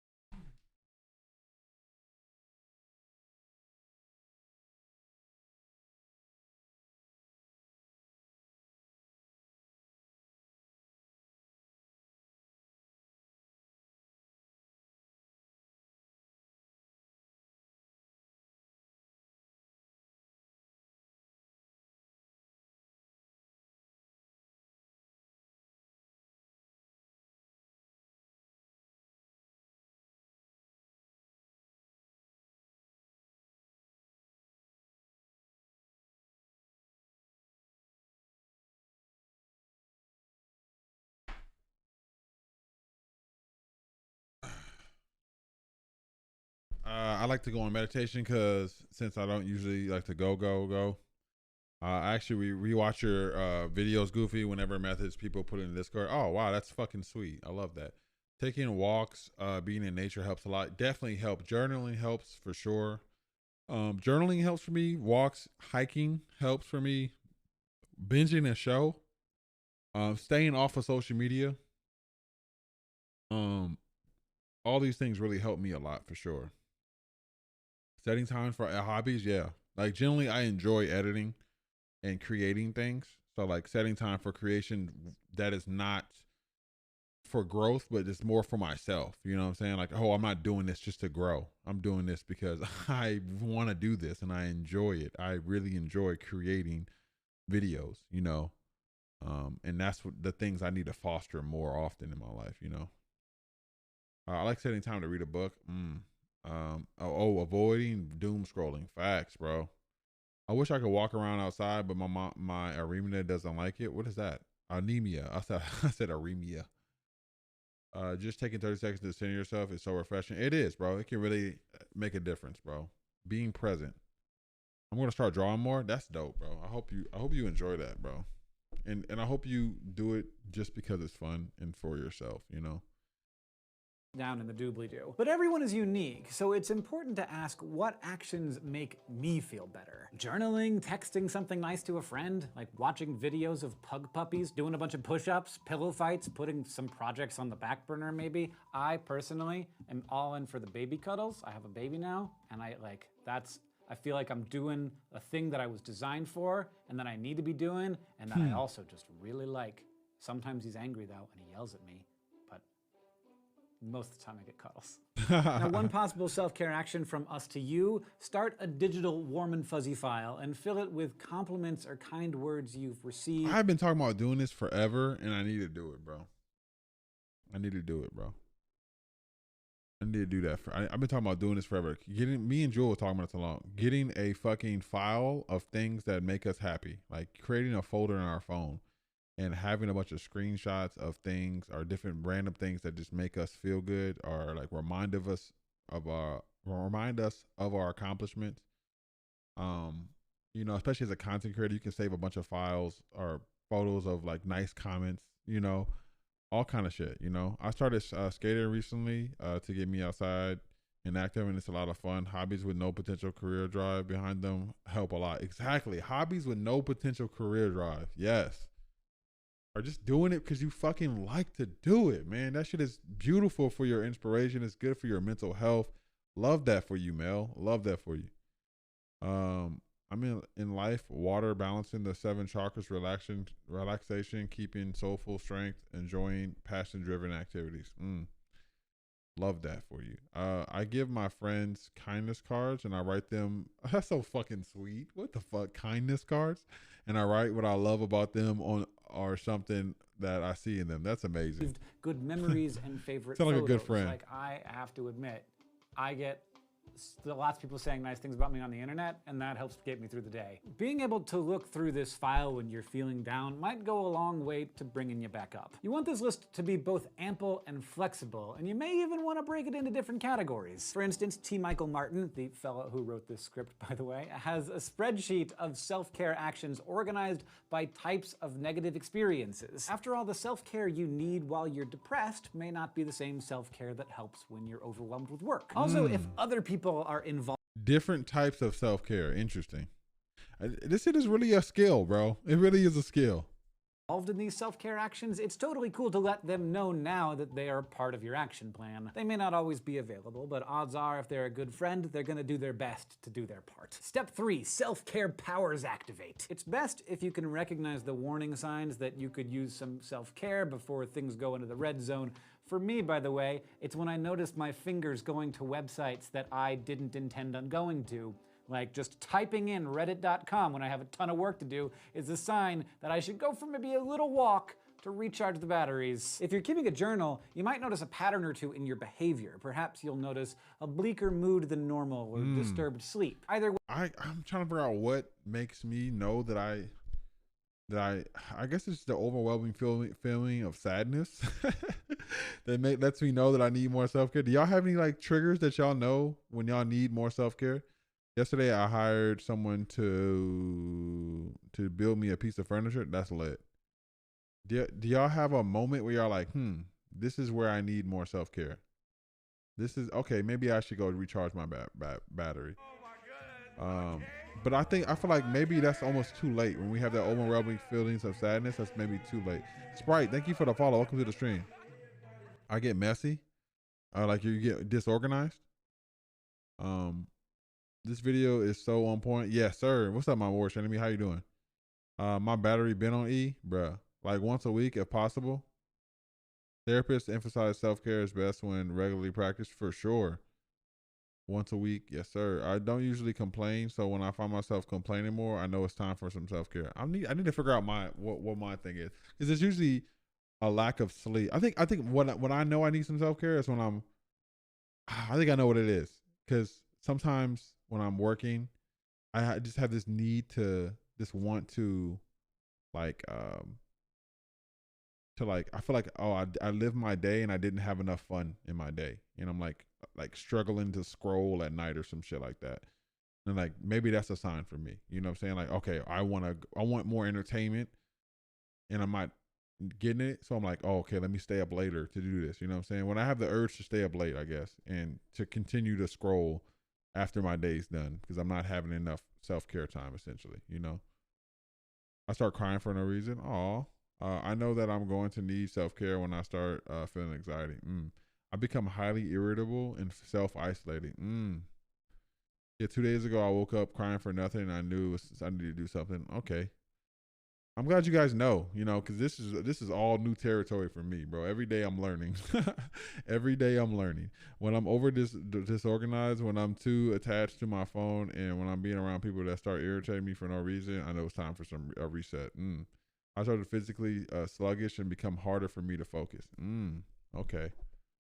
I'm glad you guys know. This is dope. This is good. I'm glad we're thinking about this and being mindful about this kind of stuff, because it's really important for our everyday life, you know. For our overall wellness and well-being, really important. When I don't feel like getting out of bed, King, what does your self-care look like, King? Once the need becomes apparent, consult your list and follow through. And that is all that we have for you today. But if you have any self-care I need to write a list. I don't know what's going to be on there, but yeah. Tips, please let us and other people who are looking know down in the comments below. We would love to hear from you. In the meantime, take care of yourself, your friends, and your neighbors. It's the adult thing to do. It's the adult thing to do. How to adult. W Self Action Care Plan, bro. That was, getting warm. It's okay. W Self Action Care Plan. Put like this is the trick I always use in Vlogbrothers if it's something dressed. Shut up, bro. Okay, so that surprisingly was only 3 videos in, and we have like hella videos to watch. So, let me see. We're at 2:10. I think we got plenty of time, actually. I think we're right on track. Okay, cool. All right, so this lady is going to be called Retrain Your Brain with Self-Care. I'm going to try it out. I didn't actually watch this one all the way through. So let's just see how it goes. And if it's whack, we'll put on something else, you know? Usually say shut the fuck up. Then right after the video. Really? Do I really? They just be talking, bro. And I'm trying to think. I'm like, I can't think. Meditation, exercising, drawing, listening to some chill music, going for walks when I can, and a couple of more things. Awesome, bro. Glad you have that, bro. W strategy. Is there? Let me ask y'all this: are there things that work other times that don't work other times? You know what I'm saying? Like, so you have self-care for, say, when you get off work and you're tired. Like, are they all generally the same things that help you calm down and unwind? Or is there like specific things that you do for self-care for specific activities? You know what I'm saying? For instance, like, okay, when I get home, I like to take a walk from after work to de-stress. Or when I'm feeling sad, you know what I'm saying? Because I can only think of a general pool right now. I'm not to the level where I'm so skilled that I have a specific self-care thing for specific activities. Like, for instance, after Mindful Monday, I'm generally really tired, and I kind of feel like I need some self-care, you know? But it's like, what do I do after Mindful Monday that's going to make me feel better? Usually I either binge a show or cook some food and eat it right away, you know? And I'm trying to think, cooking food kind of helps. But usually I don't eat breakfast. Today I ate breakfast, but I don't know. Talking to me about it works when I'm not shut down. Drawing helps depression, and baths and YouTube work when I'm in between. If I'm anxious, I have to do something physical. But if I'm sad, sometimes I just need time, which could be literally anything I do alone. Interesting. My son's hugs and playing games with him helps. Aw, he's so cute. He's so cute. Today I ate breakfast too. I know I've been really good at adulting, guys, lately. W adulter. I think I'm gonna make a smoothie after Mindful Monday today. Maybe that'll help me. Make a smoothie. Sometimes I dancing and stretching helps sometimes. Dancing is such a self-care. I'll be playing Disney songs in my house, guys, and I be dancing to the Disney songs, bro. That's just, if you can imagine that, that's literally me, bro. Are you an outdoorsy person? Yes, I am. I do like to hike, but it's like I don't live by any like hikey places, you know what I'm saying? Actually, there's a park like not too far from me, actually. I should probably go to the park sometime. It's literally pouring down rain today, so that's not an option today, but can I get some smoothie? I mean, I literally just do the bare minimum, bro. I do pineapple, berries, like frozen berries, frozen pineapple, banana, apple, and then like 2 mounds of fucking spinach. Like literally, I threw like 2 handfuls in. I can completely imagine you doing that. Really? Maybe you just miss riding a bike. Yeah, I haven't rode a bike in a while too. That was a lot of fun. I told you it's a music video at home every time. Yeah, for sure, bro. I be acting out. I be getting so into it. My kids are they're gonna love me when they're young and they're gonna hate me when they get older. Like, Dad, stop doing that shit. I'm learning so much today. Hey, I'm glad, bro. KJ, hey, I'm literally glad that you're learning so much today, bro. Good for you, bro. That's why I do this shit for, bro. I really do it for you. So thank you so much for telling me that and sharing that with me, bro. For real. It really means a lot. I do miss riding a bike, but thinking about it now, maybe like going for a walk and just like walking around a little bit, just looking at some stuff. That might be kind of cool. It might be kind of cool, but yeah, I digress. Ooh.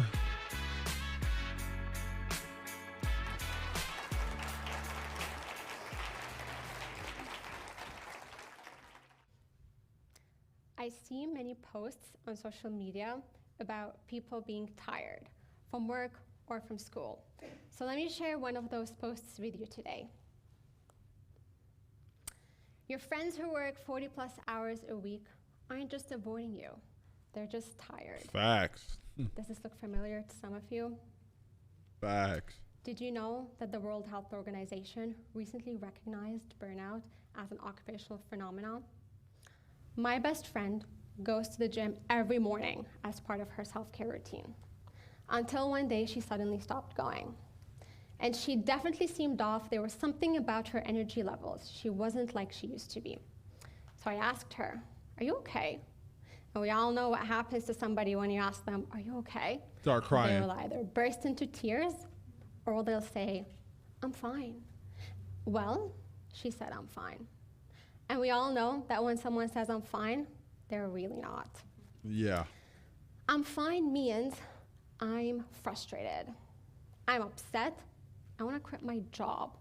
I want to drop out of school. I'm tired. Yeah. So why is it that we are so tired? Is it because we're drained from working too much? Is it because we're overwhelmed with stress?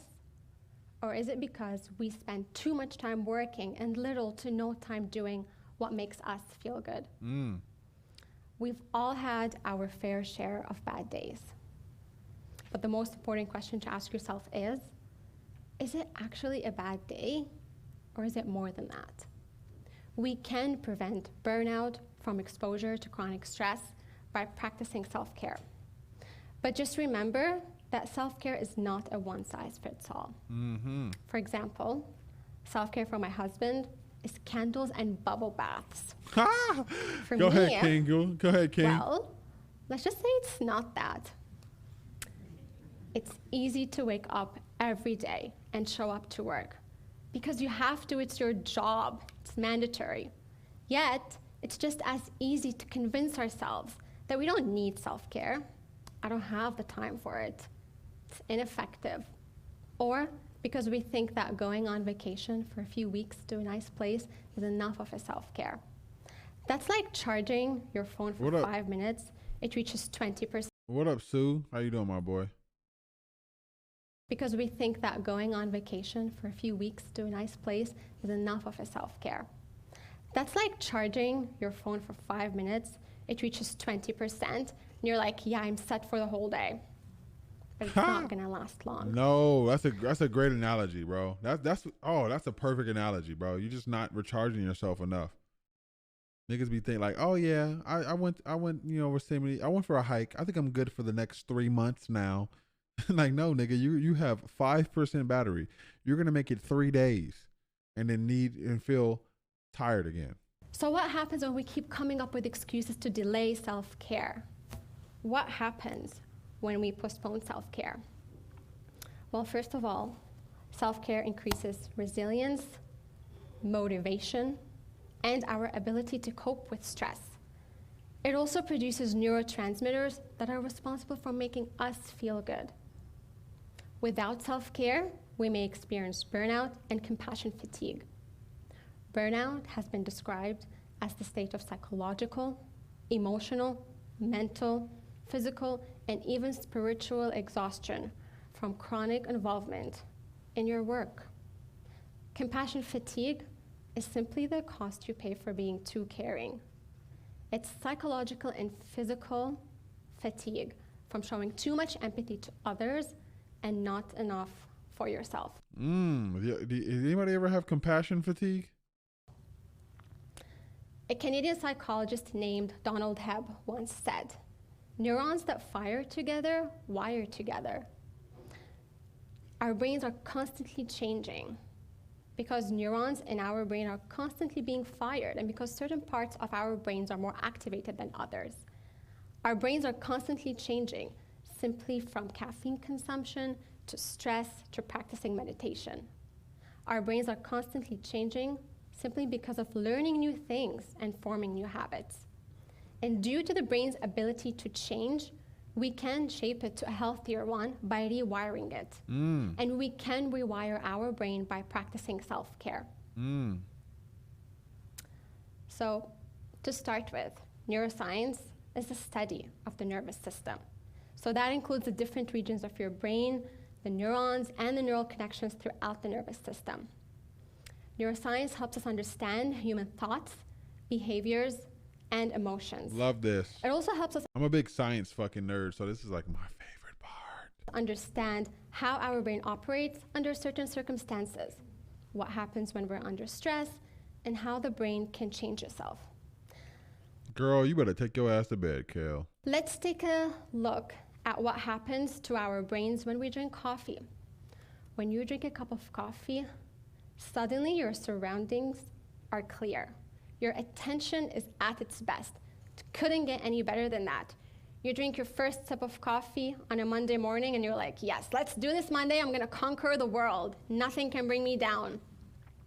But don't you realize that as the day goes by, your energy levels start to decrease, you get really tired, and you find yourself running for that second cup of coffee or even third cup of coffee for you coffee addicts out there? Well, that's because of a molecule called adenosine. Adenosine is a molecule that is naturally produced by your brain, which makes you tired. So when you drink a cup of coffee, the caffeine blocks adenosine's production, making you more alert. This entire process is basically changing your brain temporarily. So, when you practice self-care, you're actually wiring your brain. You're making it better. Do you think we have the ability to memorize the lyrics to our favorite songs? That's because of two things. First is repeated practice. And second, it's the pathway in your brain and the neurons wiring together. The brain is made up of ample neurons, and neurons are 1 billion of nerve cells. The neurons consist of axons, dendrites, and the cell body. The cells are very talkative and they communicate with one another. The axon will first send a message. She's saying a lot of words, yeah. I'm like, bitch, ma'am. From one neuron onto another. And then the listening neuron, known as the dendrite, receives the signal and passes it along to the next neuron, and so on. So cells will keep firing messages in our brain. And the firing of cells and its activity is known as neural connections. Think of neural connections as best friends with a very strong bond. The closer you are to your best friend, the more. So basically, activities that are done together, like she said, things that fire together, wire together. Neurons that fire together, wire together. So doing activities, you know what I'm saying, basically practice will make you better. So practice will help change your brain. Self-care will help change your brain into a more accepting, loving brain. And there is hope for the future to change. Hey, Humble, how you doing, Queen? More supported and loved you will feel. So when you're learning the lyrics to your favorite song, the cells that send and receive information about that song become very efficient. And the more efficient they become, the less effort it takes them to send a message to the next cell. So it basically easier it gets as well. About what's happening, making it easier for you to sing the song.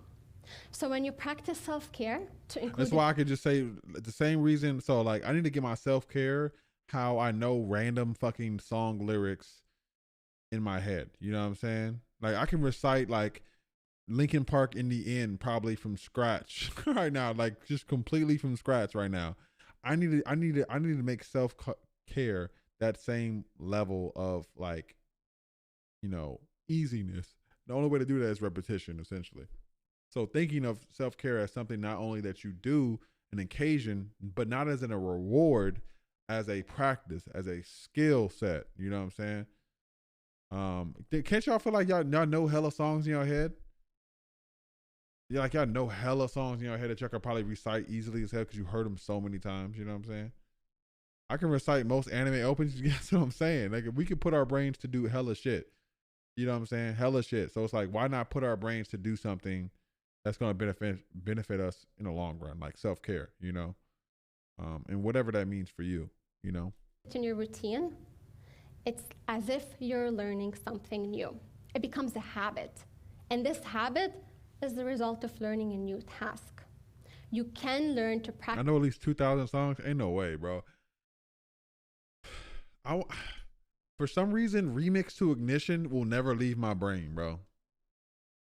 It's the remix to Ignition. We hot and fresh out the kitchen. Oh, mama, rolling that body. Got every man in here wishing. You know, like that shit is just stuck in my fucking brain for whatever reason. Like that shit will just never leave.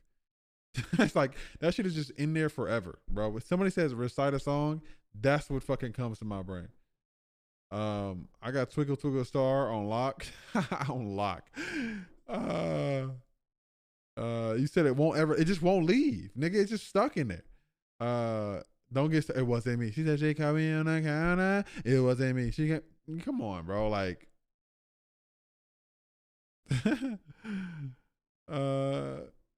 it said weekend about to have me some fun. Yeah, you know how it go. Bounce, bounce, bounce, bounce. Like, why do I remember this? Mulan songs are stuck in my head. Who is that girl I see staring straight back at me? When will my reflection? You know what I'm saying? Like, literally, we have so much. We can remember. So our brains are so capable, bro. Like, are so capable of learning things for ourselves. You know what I'm saying? We just gotta apply it more often, bro. Fuck R. Kelly, but that song stuff. Yeah. I'm honestly, I didn't even want to sing it because of R. Kelly sung it, but yeah, fuck R. Kelly. Yes, Goofy. Don't hype me up, y'all. I'm gonna be singing all night. When will my reflection show who I am inside? All right, let me stop. Sorry, damn, lesbian. Fuck. Can I call you lesbian for short? Or is that derogatory? My ears? Okay, whatever. Practice self-care the same way that you learn anything else. Oof, I put the oof in goof. Through repeated practice. As we now know, your brain fires neurons all the time, which causes some changes in your brain, such as the pathway that you just created to learn the lyrics to your favorite song. Your brain is constantly trying to remodel itself based on the experiences that you go through in life. And when you stimulate the same circuit over and over again, you strengthen it. You learn to practice self-care the same way you learn anything else, through repeated practice. You may be familiar with the saying, practice makes perfect, but just keep in mind that self-care doesn't happen overnight. It takes time, patience, and perseverance. But don't give up. lots of little efforts add up over time. You have to work your brain the same way that you would work your muscles when you're exercising at the gym. As humans, we are more prone to being affected by negative news instead of positive ones. Somehow, our brain is wired to pay attention to the bad side of things instead of the good. This is because of something known as the negativity bias. The same way that your brain was able to Wow, I didn't know that. Negativity bias. create that negativity pathway, you can create a positivity pathway. And the first step is to practice self-care. The more you practice self-care, the more neurons your brain will fire in order to create that positivity pathway that will help you cope with stress. There are 4 neurotransmitters responsible for making us feel good, according to Loretta Browning: serotonin, dopamine, endorphins, and oxytocin. She calls them the happy chemicals. When you do something that you love, when you practice something that makes you feel good, these neurotransmitters will be released by your brain. But when you're always under stress and you're always feeling Thanks, Brownie baby, for staying hanging out. I appreciate you. Wow, that gives me hope. My brain is always changing. I can teach it to love and need self-care positive. Yeah, facts, bro. You literally can do that. Your brain is plastic. I wanted to do a whole fucking talk on the brain, you know, Mindful Monday talk on the brain, but your brain is literally plastic. It is constantly changing and developing, and the more things you put into it, the more it learns. You know what I'm saying? So there is hope. There's always hope. You know what I'm saying? Your environment plays a big deal in that. So like doing things that are automatic and changing your environment for your brain is a huge step. You know what I'm saying? Highly recommend. If you want to read a book called Atomic Habits, really good read, Danny. It talks all about that, bro, pretty much. And it talks about taking really small steps, like anything, as long as you're attributing to your new identity, essentially. overwhelmed, these neurotransmitters are not present. Let's talk a little bit about the role of the amygdala. The amygdala is an almond-shaped region in your brain that is responsible for detecting stress. It's literally your stress radar. So when you're under stress, your amygdala is active.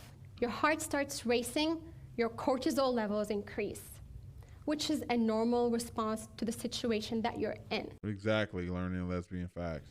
Stressing out from time to time is normal. But when your amygdala is always active, you're wiring your brain to think that you're always in a stressful situation and that there's always danger around you, even when there's none. But practice. That's what burnout feels like, honestly. It feels like you're always stressed. Like you're just like in a constant state of stress. Damn. Makes so much sense why I got so burned out so fast, bro. Because I was really training my brain to be stressed out. You know what I'm saying? Telling myself, oh, I need to work. I'm ready to work. I need to work. And then finally my brain, even when I was like working, my brain, or not working, my brain was like, no, you need to work. You know what I'm saying? So it's like I was training my brain to be stressed out all the time. And I wonder why I'm stressed out all the time. You know what I mean? Like, what the fuck? Self-care helps you manage your stress levels, which keeps your amygdala well balanced. Treat your brain the same way that you would treat your body. Why would you take care of your physical health but neglect your mental well-being? Think of it this way. Your brain is like the remote control, and your body is like the television. As long as you have charged batteries, you can flip through life's challenges with resilience. And in order to charge yourself, practicing self-care is essential. Thank you, clone. But just remember to be patient with yourself. When you create a self-care plan, when you're not in crisis, you're creating a toolkit that you can turn to in times of distress. Nobody knows you more than you know yourself. You know how stressed out you get. Use that as the guide to help you create the best self-care plan for you to prevent making stressful situations even more stressful. So to answer the question I posed earlier, what happens when we postpone self-care? We simply don't feel good. Our energy levels decrease. We feel less motivated. Facts. We don't want to do anything. We may even feel depressed, and it could be hard to get out of. Self-care enhances your energy levels, boosts your mood, increases resilience, and most importantly, reduces stress, because stress is inevitable. A healthy brain is a healthy you. Thank you. Nobody knows you as well as yourself. Facts, bro. Facts, bro. Self-care is king, bro. Self-care is fucking king, bro. It's king. It's fucking king. Love that for us, bro. All right, cool. So, what do y'all think of that, bro? That's right up my alley. I really enjoy that kind of shit because I'm like a science fucking nerd. I fucking love hearing about how things work, and I feel like I'm getting cheat codes to life all the time whenever I fucking listen to some shit like that, you know. Same, but those brain connections were killing me. Yeah. What up, Joe Drama, the one? How you doing? Welcome to the stream. First time chatter in the building. But yeah, man. Yeah, cheat codes. Yes, that's what it feels like. Yeah, man. It's a lot of fun, bro. It's a lot of fun. I'm really glad we had this topic today. I'm always so nervous going into Mindful Monday, and then by the time like we're like halfway done, I'm like, man, I'm really glad we're having this discussion. You know, I need to just shut the fuck up sometimes, bro, and just be like, you know what? It's gonna be fun regardless, bro. As long as we learn something, I'll be happy, you know. And this is good content for me, you know. You do a great job every time. Thank you, Joe. I appreciate that.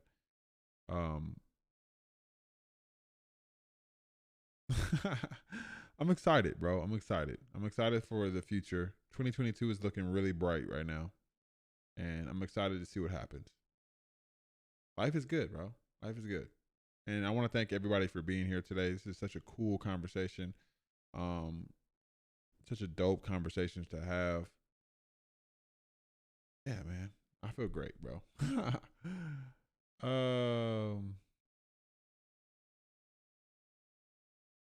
Let's see. We got some Heinz, bro. Let's talk to some Heinz, bro. Let's see what Heinz talking about, bro.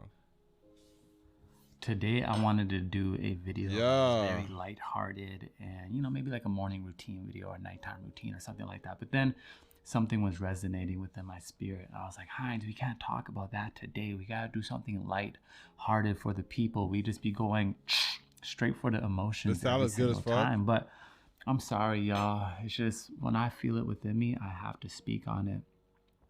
Speak on it then, brother. I wanted to let somebody out there know that there is a mandatory minimum. You understand? A mandatory minimum amount of time that you have to go through to reach the other side of that thing you are working on, you are trying to get through, that thing you are trying to achieve, that thing you are trying to succeed in.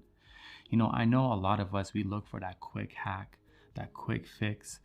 Often I get asked, yo, how do I get over my ex? And I say, we never get over. You understand? We have to get through it, meaning we have to heal.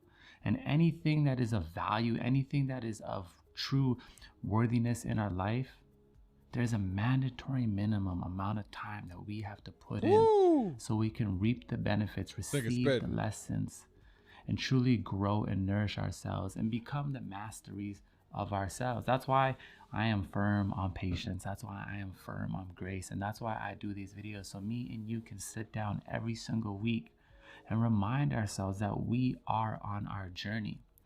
Now, every single one of us, I'm sure, has something on our mind, something in our heart, something we want to get out, something we want to share with the world, something we just want to share with ourselves so we can prove to ourselves that we are worthy, that we are here for a reason, right? A lot of us struggle with purpose.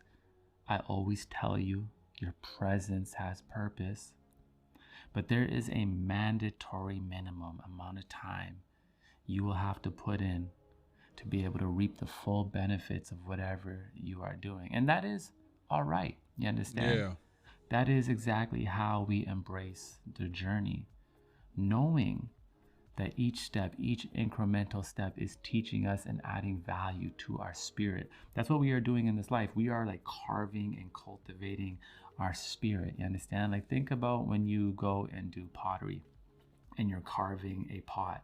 You understand? I feel like every single day that's what we are doing with ourselves. We are molding ourselves into our best version of ourselves.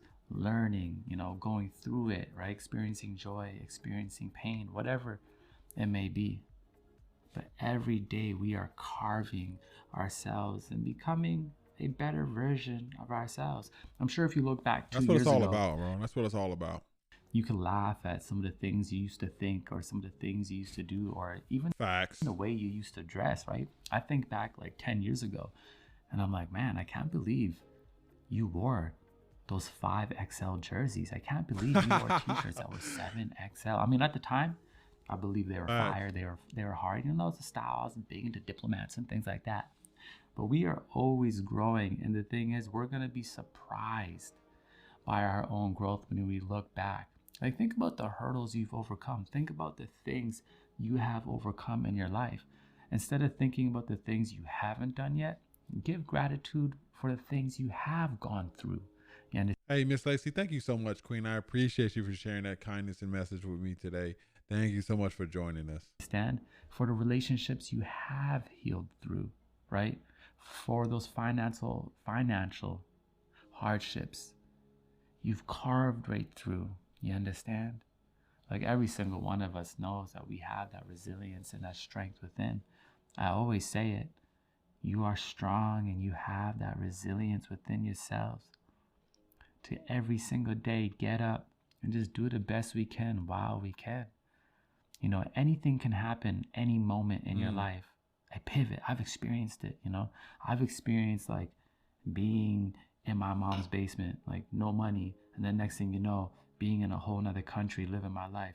I've experienced like having no money. And then a week later, having thousands and thousands and thousands of dollars. Like anything can pivot in your life. Right now, you could be feeling so low. The question is, are you ready for that change, bro? Something I always ask myself in my life is like, I often find myself wanting things to change, wanting things to be different. It's like, but am I even ready for that? If I were to get like a million people in stream right now, would I have everything that I would want to have in my stream? Would I have my shit set up? Yo, Real Coconut, thank you for giving this up to Miss Lacey. I appreciate you. Would my this is a question I really asked myself before I was where I am right now, but like, would I have, like, when I was like, oh man, I really want to get Twitch partner, you know what I'm saying? I'm just like, man, I don't even have mods. I don't even have, sub badges. I don't have any of this shit, you know what I'm saying? And like, I feel like the bar is just constantly raising, you know what I'm saying? Because that's what life is. It's about growing, you know what I'm saying? Sometimes you fall down, you get back up, but it's like, ask yourself, what can I do to be ready for the thing that I want?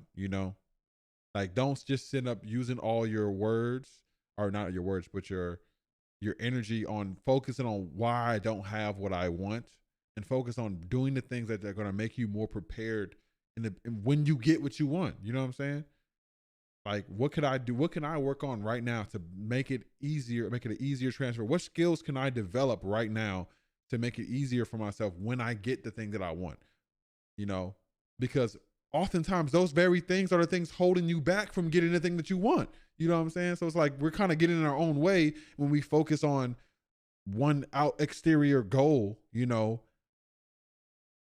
when we should just be working on, keep the goal in mind, but also focus on the things that we can change, we can control, and that will liberate us. You know what I'm saying? Not only will that give us more meaning and fulfillment, it'll liberate us and allow us to really get as close to that goal as we possibly can,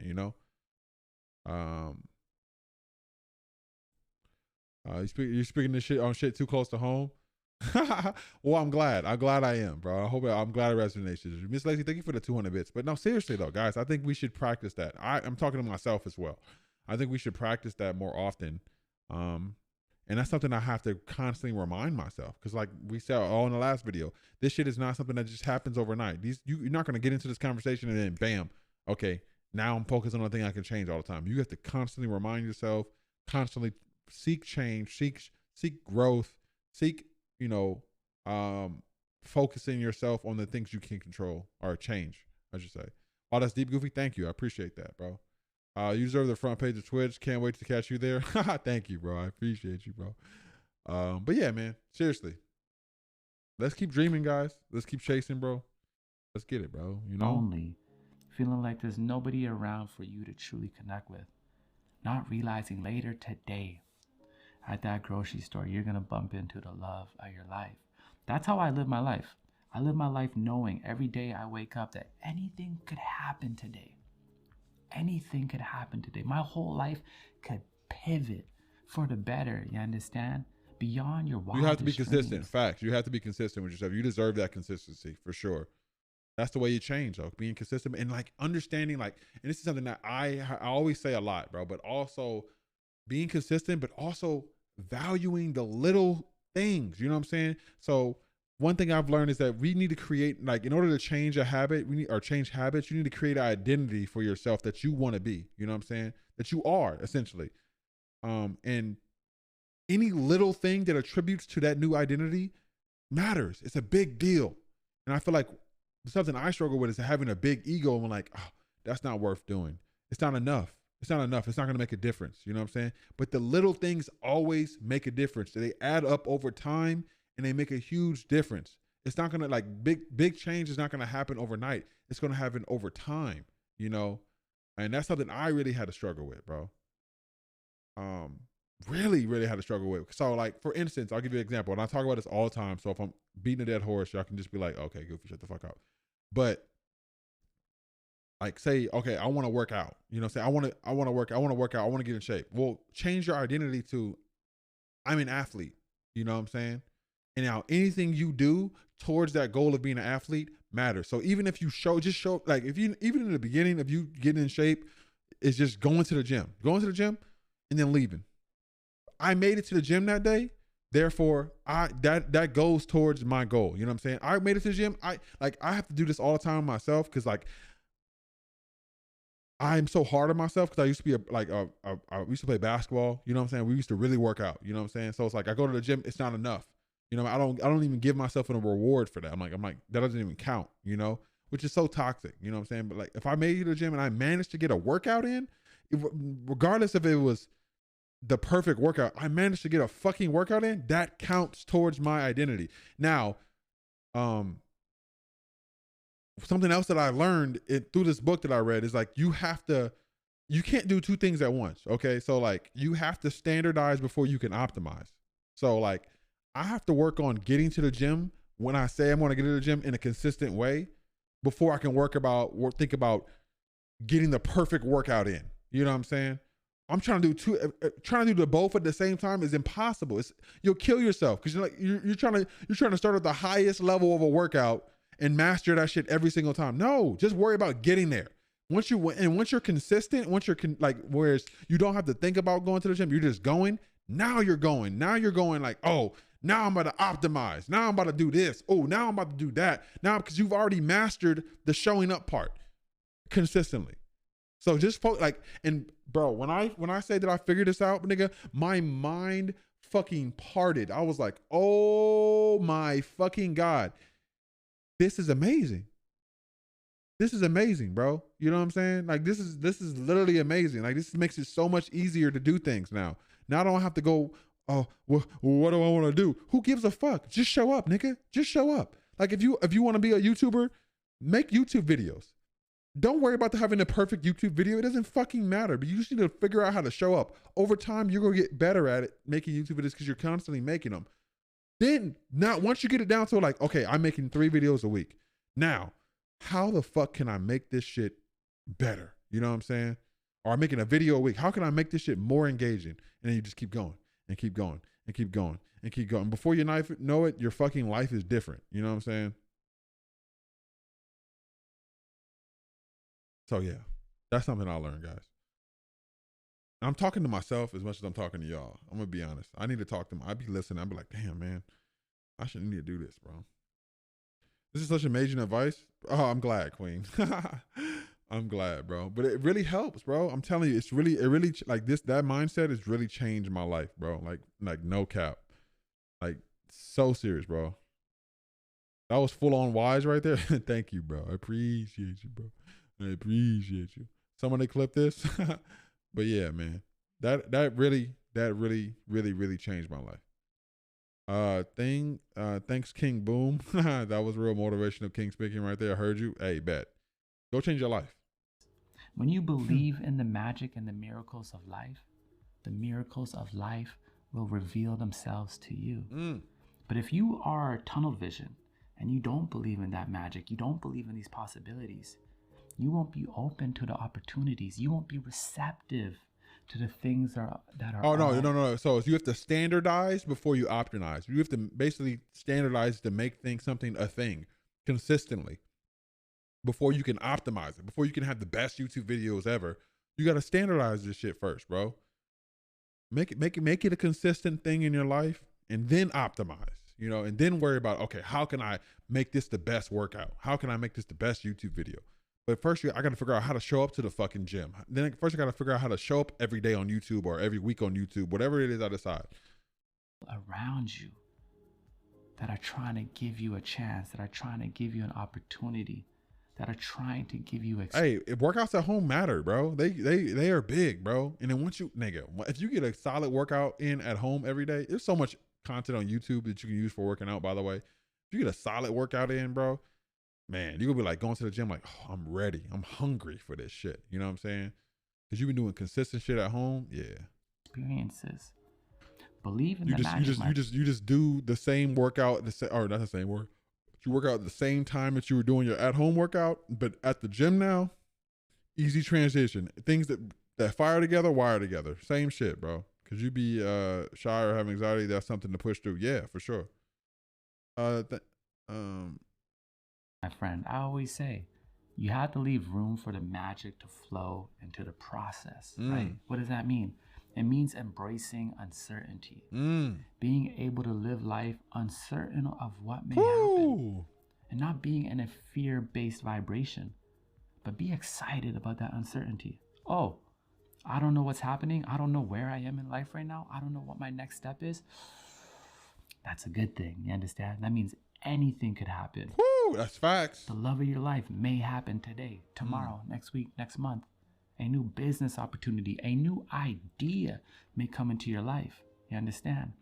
Some of us feel like as if we don't have great ideas, but I say you have great ideas, but have you been executing on the ideas you do get? Woo. I believe that ideas. That's a fact. That's a fact. Ideas have us. We don't necessarily have ideas. Like, have you ever seen something on YouTube or TV or just seen something in life and you're like, I had that exact idea. Like, that was my idea. Y'all aren't gonna believe this, but I swear to God, I thought up the fucking,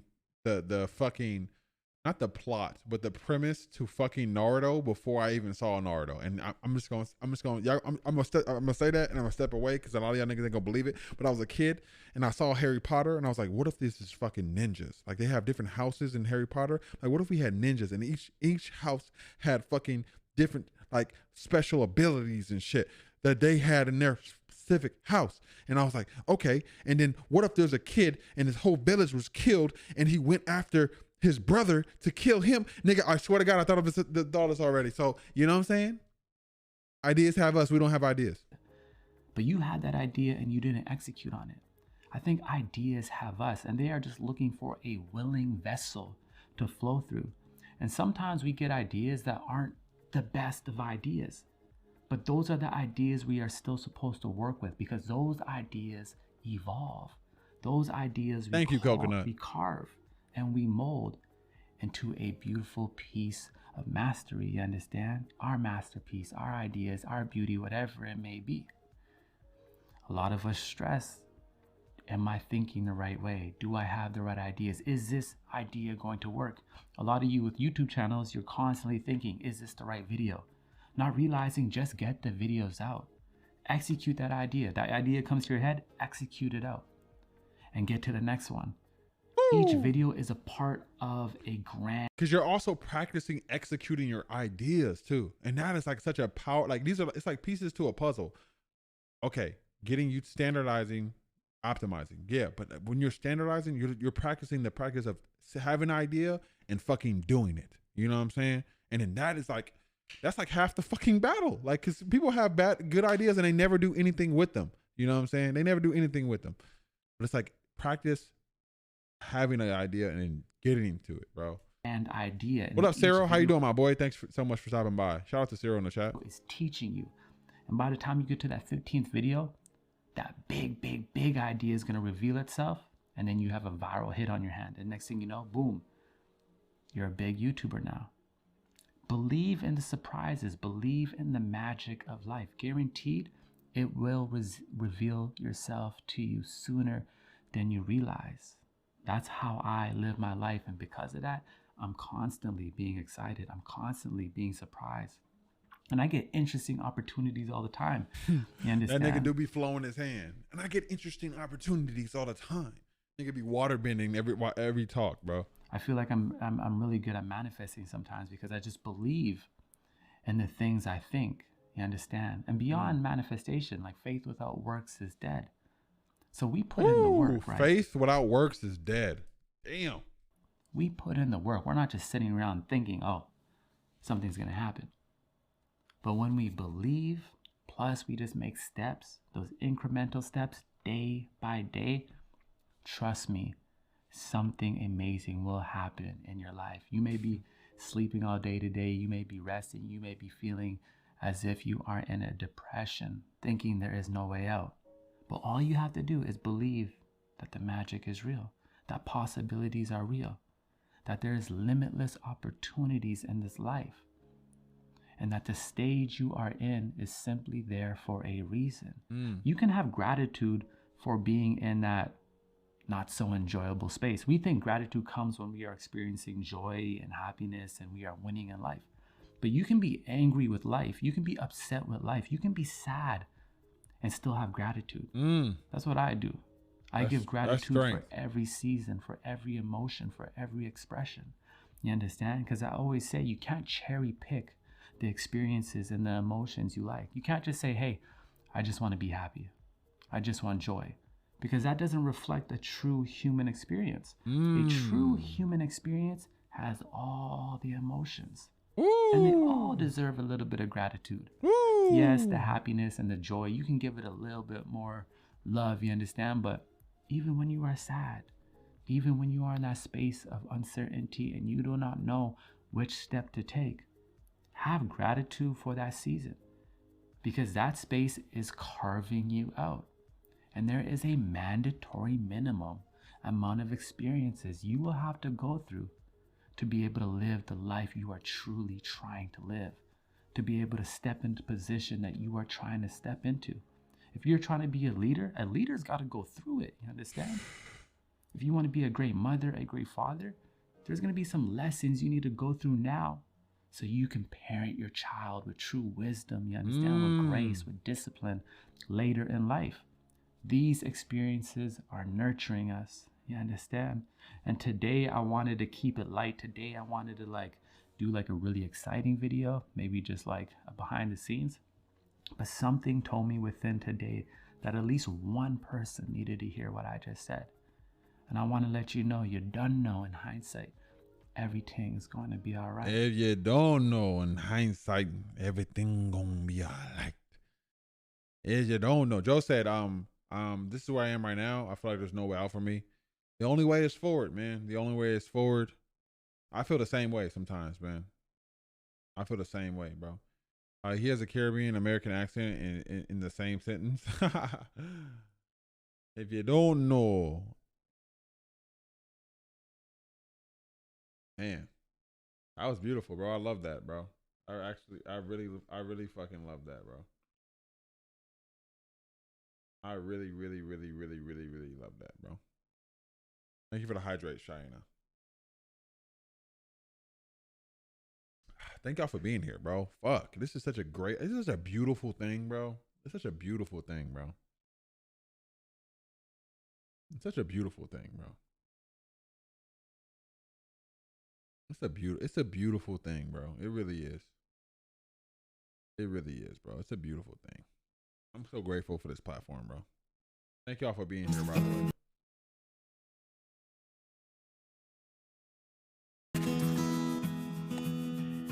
I feel like it's a spiritual bath to watch these videos. Yeah, facts. Hey, Psych2Goers, welcome back. So this video is called 6 Simple Self-Care Tips to Be a Better You. This is our last video for today, and then we're going to get to meditation. Again, I want to thank y'all for being here today, bro. For real, bro. Brand new video. Do you find it hard to follow some of the self-care routines advertised out there?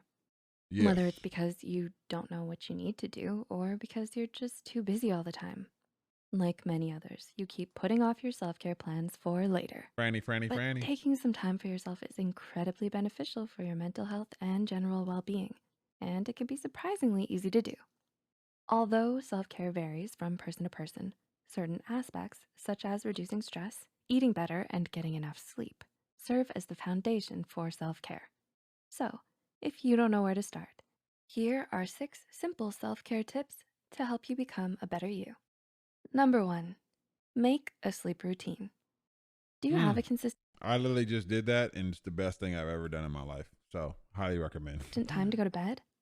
Practicing self-care is easier when you create a routine because it mentally prepares you to disconnect. Oh wait, I don't have a routine for bed. I just kind of lay there. And it's especially helpful when it comes to going to bed.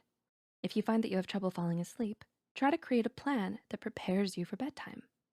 Drinking water before bed or reading a book to wind down are some things you could try.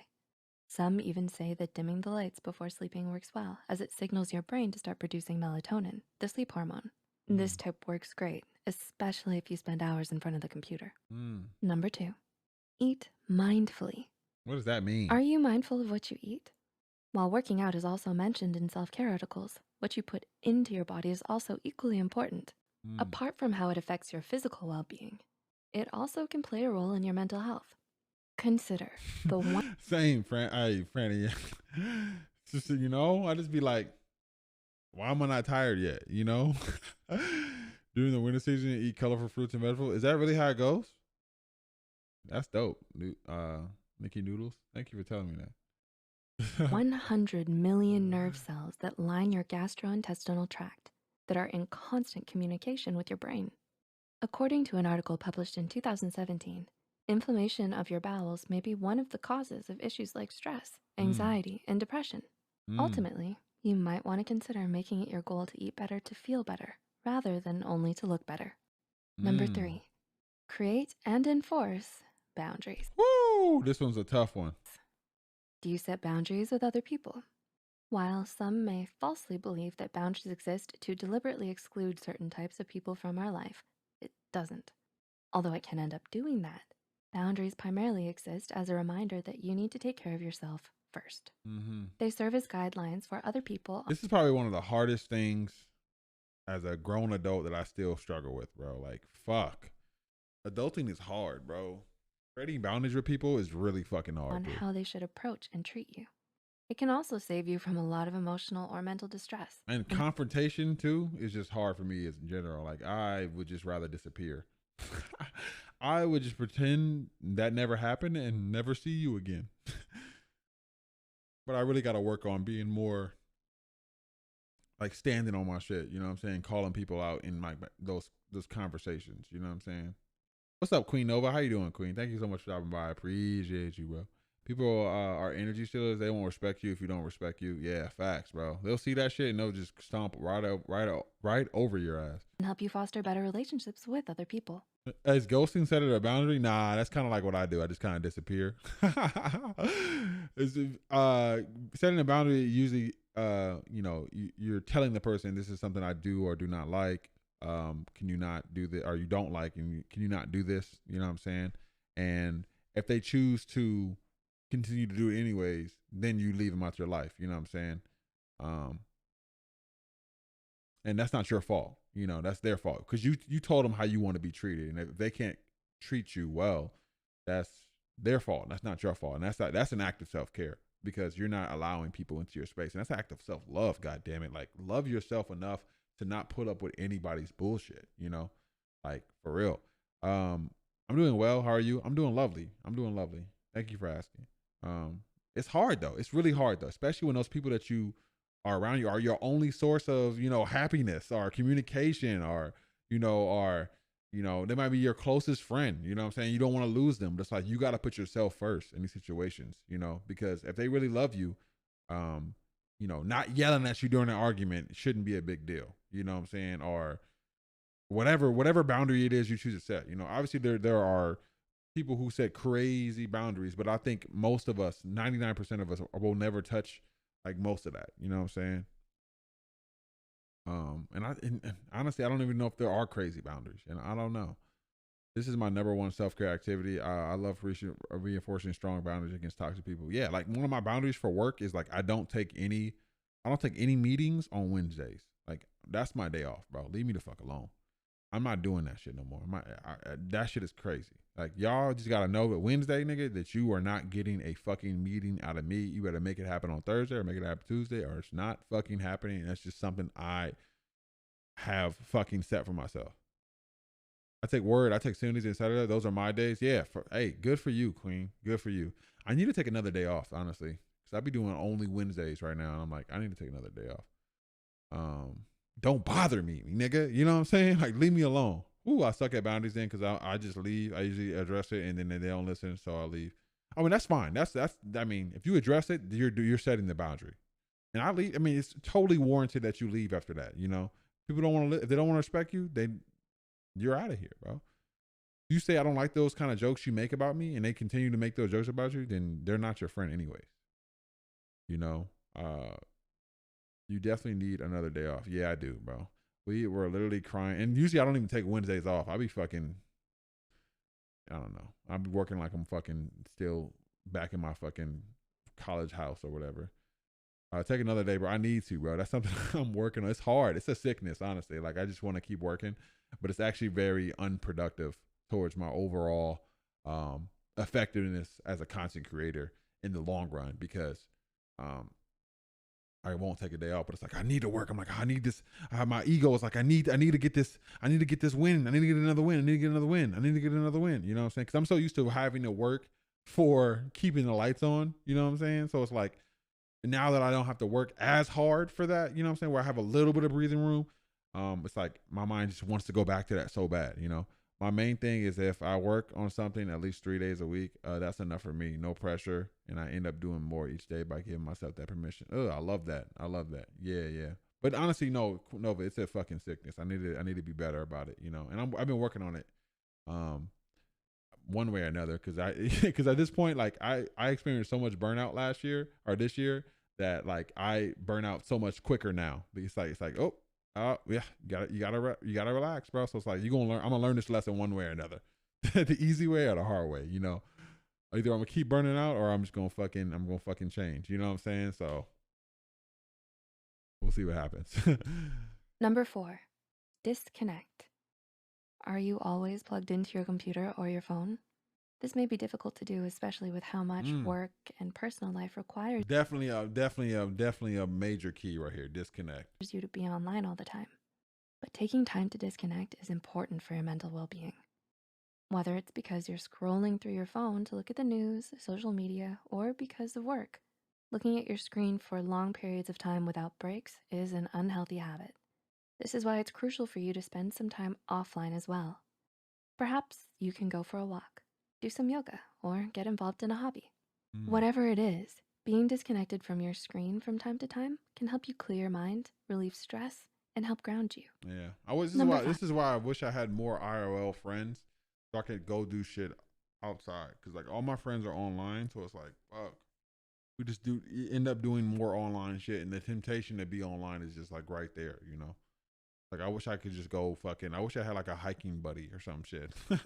Like we can just go hike, you know, or go hoop. You know, I haven't played basketball in forever. Like, oh, I need friends to go hoop with. You know, just be nice to have friends. I mean, I don't need them. I can go play ball with myself, but it's just like easier. The wins you already achieved are still blowing kisses your way. You did that, and you also deserve more relaxation. Facts, Cheyenne. I wish I knew more real people. Yeah, bro. Check out this app called Meetup. Oh God, really? It's a friend app. I mean, it just would be hard for me to stomach that.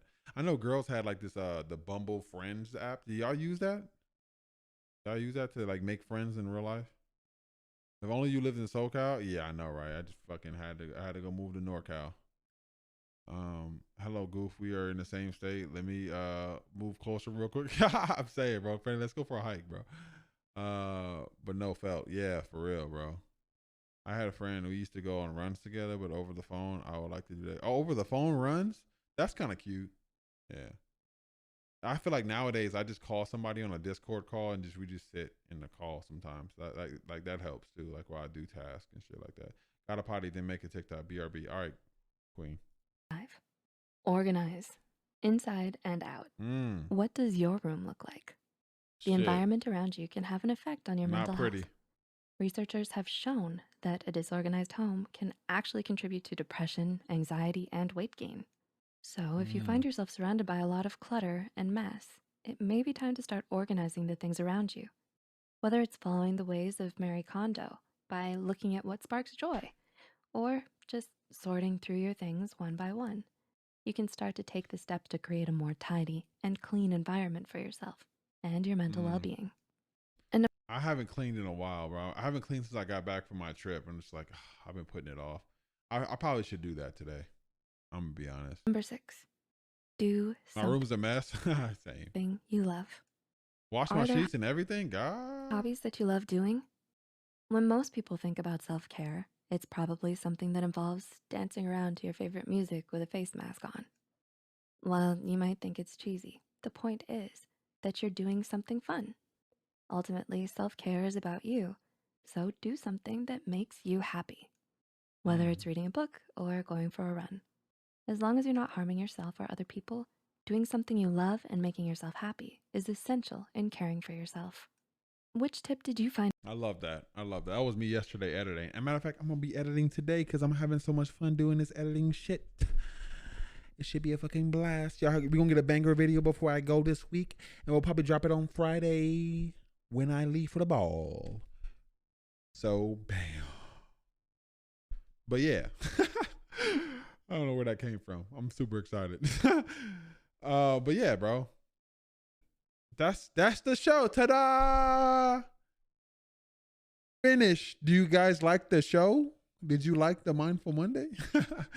The excitement? I'm so excited, bro. It's a big video too. I got like a lot of perspectives in there. A lot of people were streaming, so it's like PG, Dante, Joe.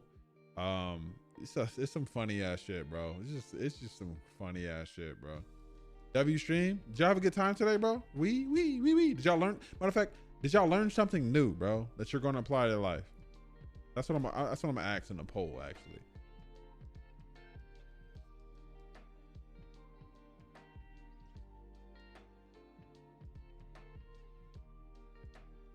Yes.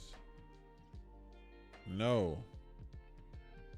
I never learned shit. Awesome. Oh, I can't put a cuss word. That's annoying. Yes, bro. Did you know you didn't mute the whole time during Among Us? The whole time? I'm gonna crawl under a bridge and just fucking die. So thanks for that. Why would you remind me of that? I was in a good mood, Giselle. Fuck. Now I'm about to go crawl into a hole and never come out again. Yep, the whole time talking to us, the entire time. I kept on muting. I don't know why it didn't work. I was literally muting on and off. Like from jump. Like, stop playing. I thought it was just a one-time thing that I was doing that. God damn. I'm about to scream. Nigga, I'm pissed. Self-care is being an act of political warfare is something I learned. Yes, it is. It is. Shit, self-preservation, self-care, active political warfare, bro. In a world such as capitalism, where you are not meant to care about yourself, where you are meant to put yourself last in all opportunities and foregoings. Yes. There was so much noise going on. I didn't know who was saying what. Oh, wow. All right, y'all. Well, thank you so much, guys. I appreciate y'all. This is the part of the stream where we do some meditation. If y'all want to get into some meditation with us, let's do that. Let's do that now. And yeah, if you're gonna take off though, I want to thank you guys for being here. You can hop in the Discord if you're new to the stream. The best place to stay locked in with the community. So we do community events. All the stream notifications go there because Twitch be hoeing noties all the time. So you can guarantee to get a noti from the Discord, as well as We have movie nights on every Sunday. We also do like gaming events sometimes on Wednesdays or something like that. We might just do like a Smash day where we just where we just play Smash together type deal, or maybe some other game. Yeah, bro. I think that's pretty much it. Got to run, but thank you for another mindful stream. Got you, bro. Thank you for the stream. Dope. What up, Lock This Monster? Yeah, we also hang out in there. We have, all kind of channels, fitness channels, all kind of shit. Positive vibes, bro. Not being late to the Mindful Mom Vibes pain. It's okay, Tay. We're glad to have you anyways. Tay. But yeah, bro. Again, thank y'all for being here, bro.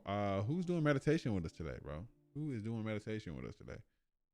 Oh, also, I'll be live tomorrow, by the way. I won't be live probably Friday, Saturday this week because I'll be in SoCal at the ball or coming home from the ball.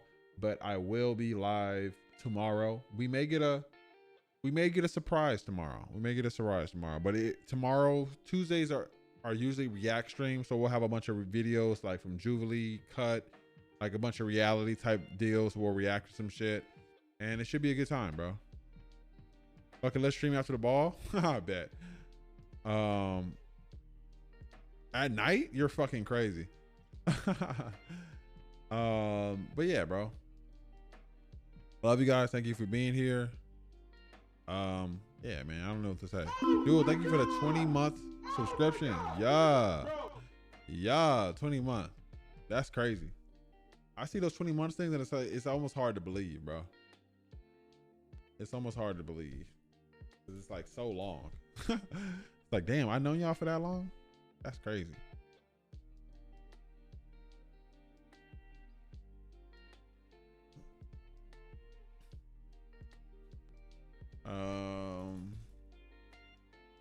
I tried to type in beautiful scenery and I typed in beautiful girls and I saw Sean Kingston for the first time in my life. Our first time in like 3 eons. But yeah, bro. No, thank you. Yes, we're gonna raid somebody after, so if you guys want to stick around for the raid, that would really mean a lot to me. But if not, I totally get it. Like I said, we're gonna hop into this meditation. No, thank you. All love, bro. All love. Hey, Joe, I know you're probably in a dark place right now, bro, but just know it gets brighter. Just keep trying to change, bro. Have patience. Take little steps and congratulate yourself for little steps too, because they all count. Oh, Sweet Sage. Oh, say less. I got you. All right, let's get this meditation on and then we'll raid somebody after. I got you though, Jewel. Welcome to this meditation to help you reduce anxiety. First, I'd like to invite you to gently close your eyes and take a nice, slow, deep breath in. Deeper than you've taken all day so far.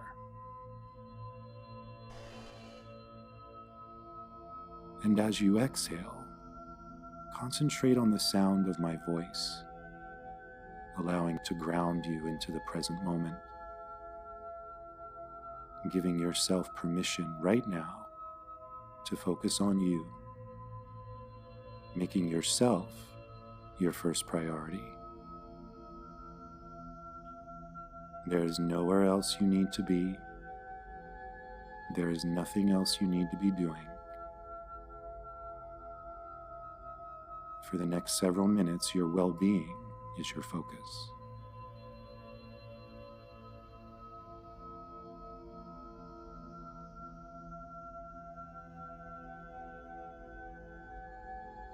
Continue to take slow, deep breaths, allowing each inhale to be a bit deeper than the one before it. Feeling your lungs expand out as you inhale, holding it for a beat, and contracting back in as you exhale.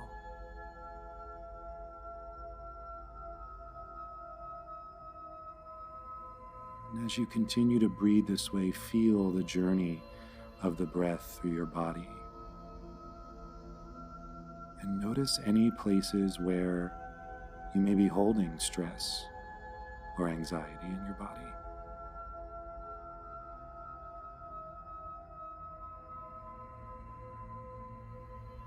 Unfurrow your brow, unclench your jaw. Let your shoulders drop down from your ears. Open your palms.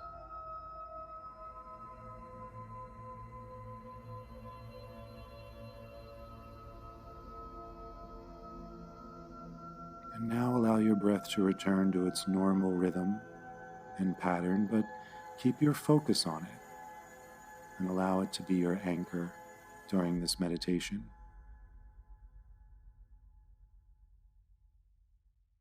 If you get distracted by a thought or a sound, simply acknowledge that it occurred, and then gently let it go and return your attention to your breath.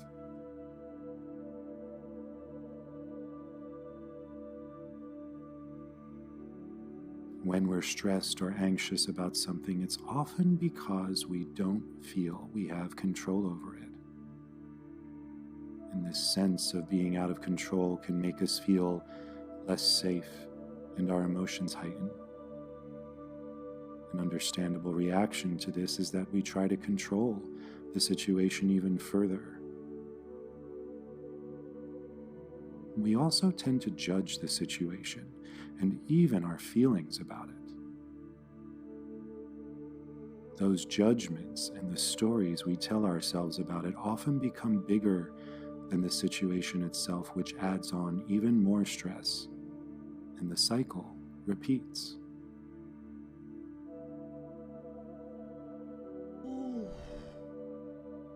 So, right now, I invite you to call to mind a situation that you feel is causing you anxiety.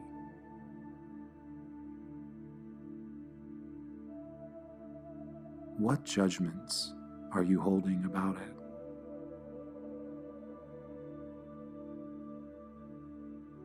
As you name the judgment, acknowledge its presence.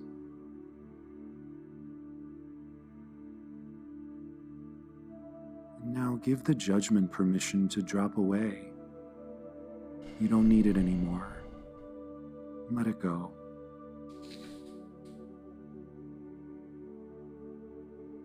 And what's the story you've been telling yourself about the situation?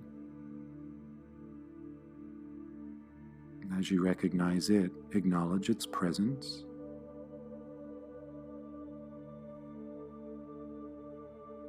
And give that story permission to drop away as well.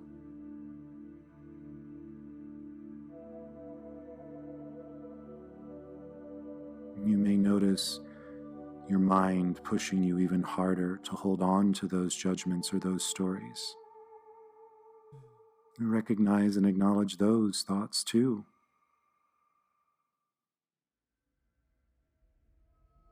And now allow them to drop away as well.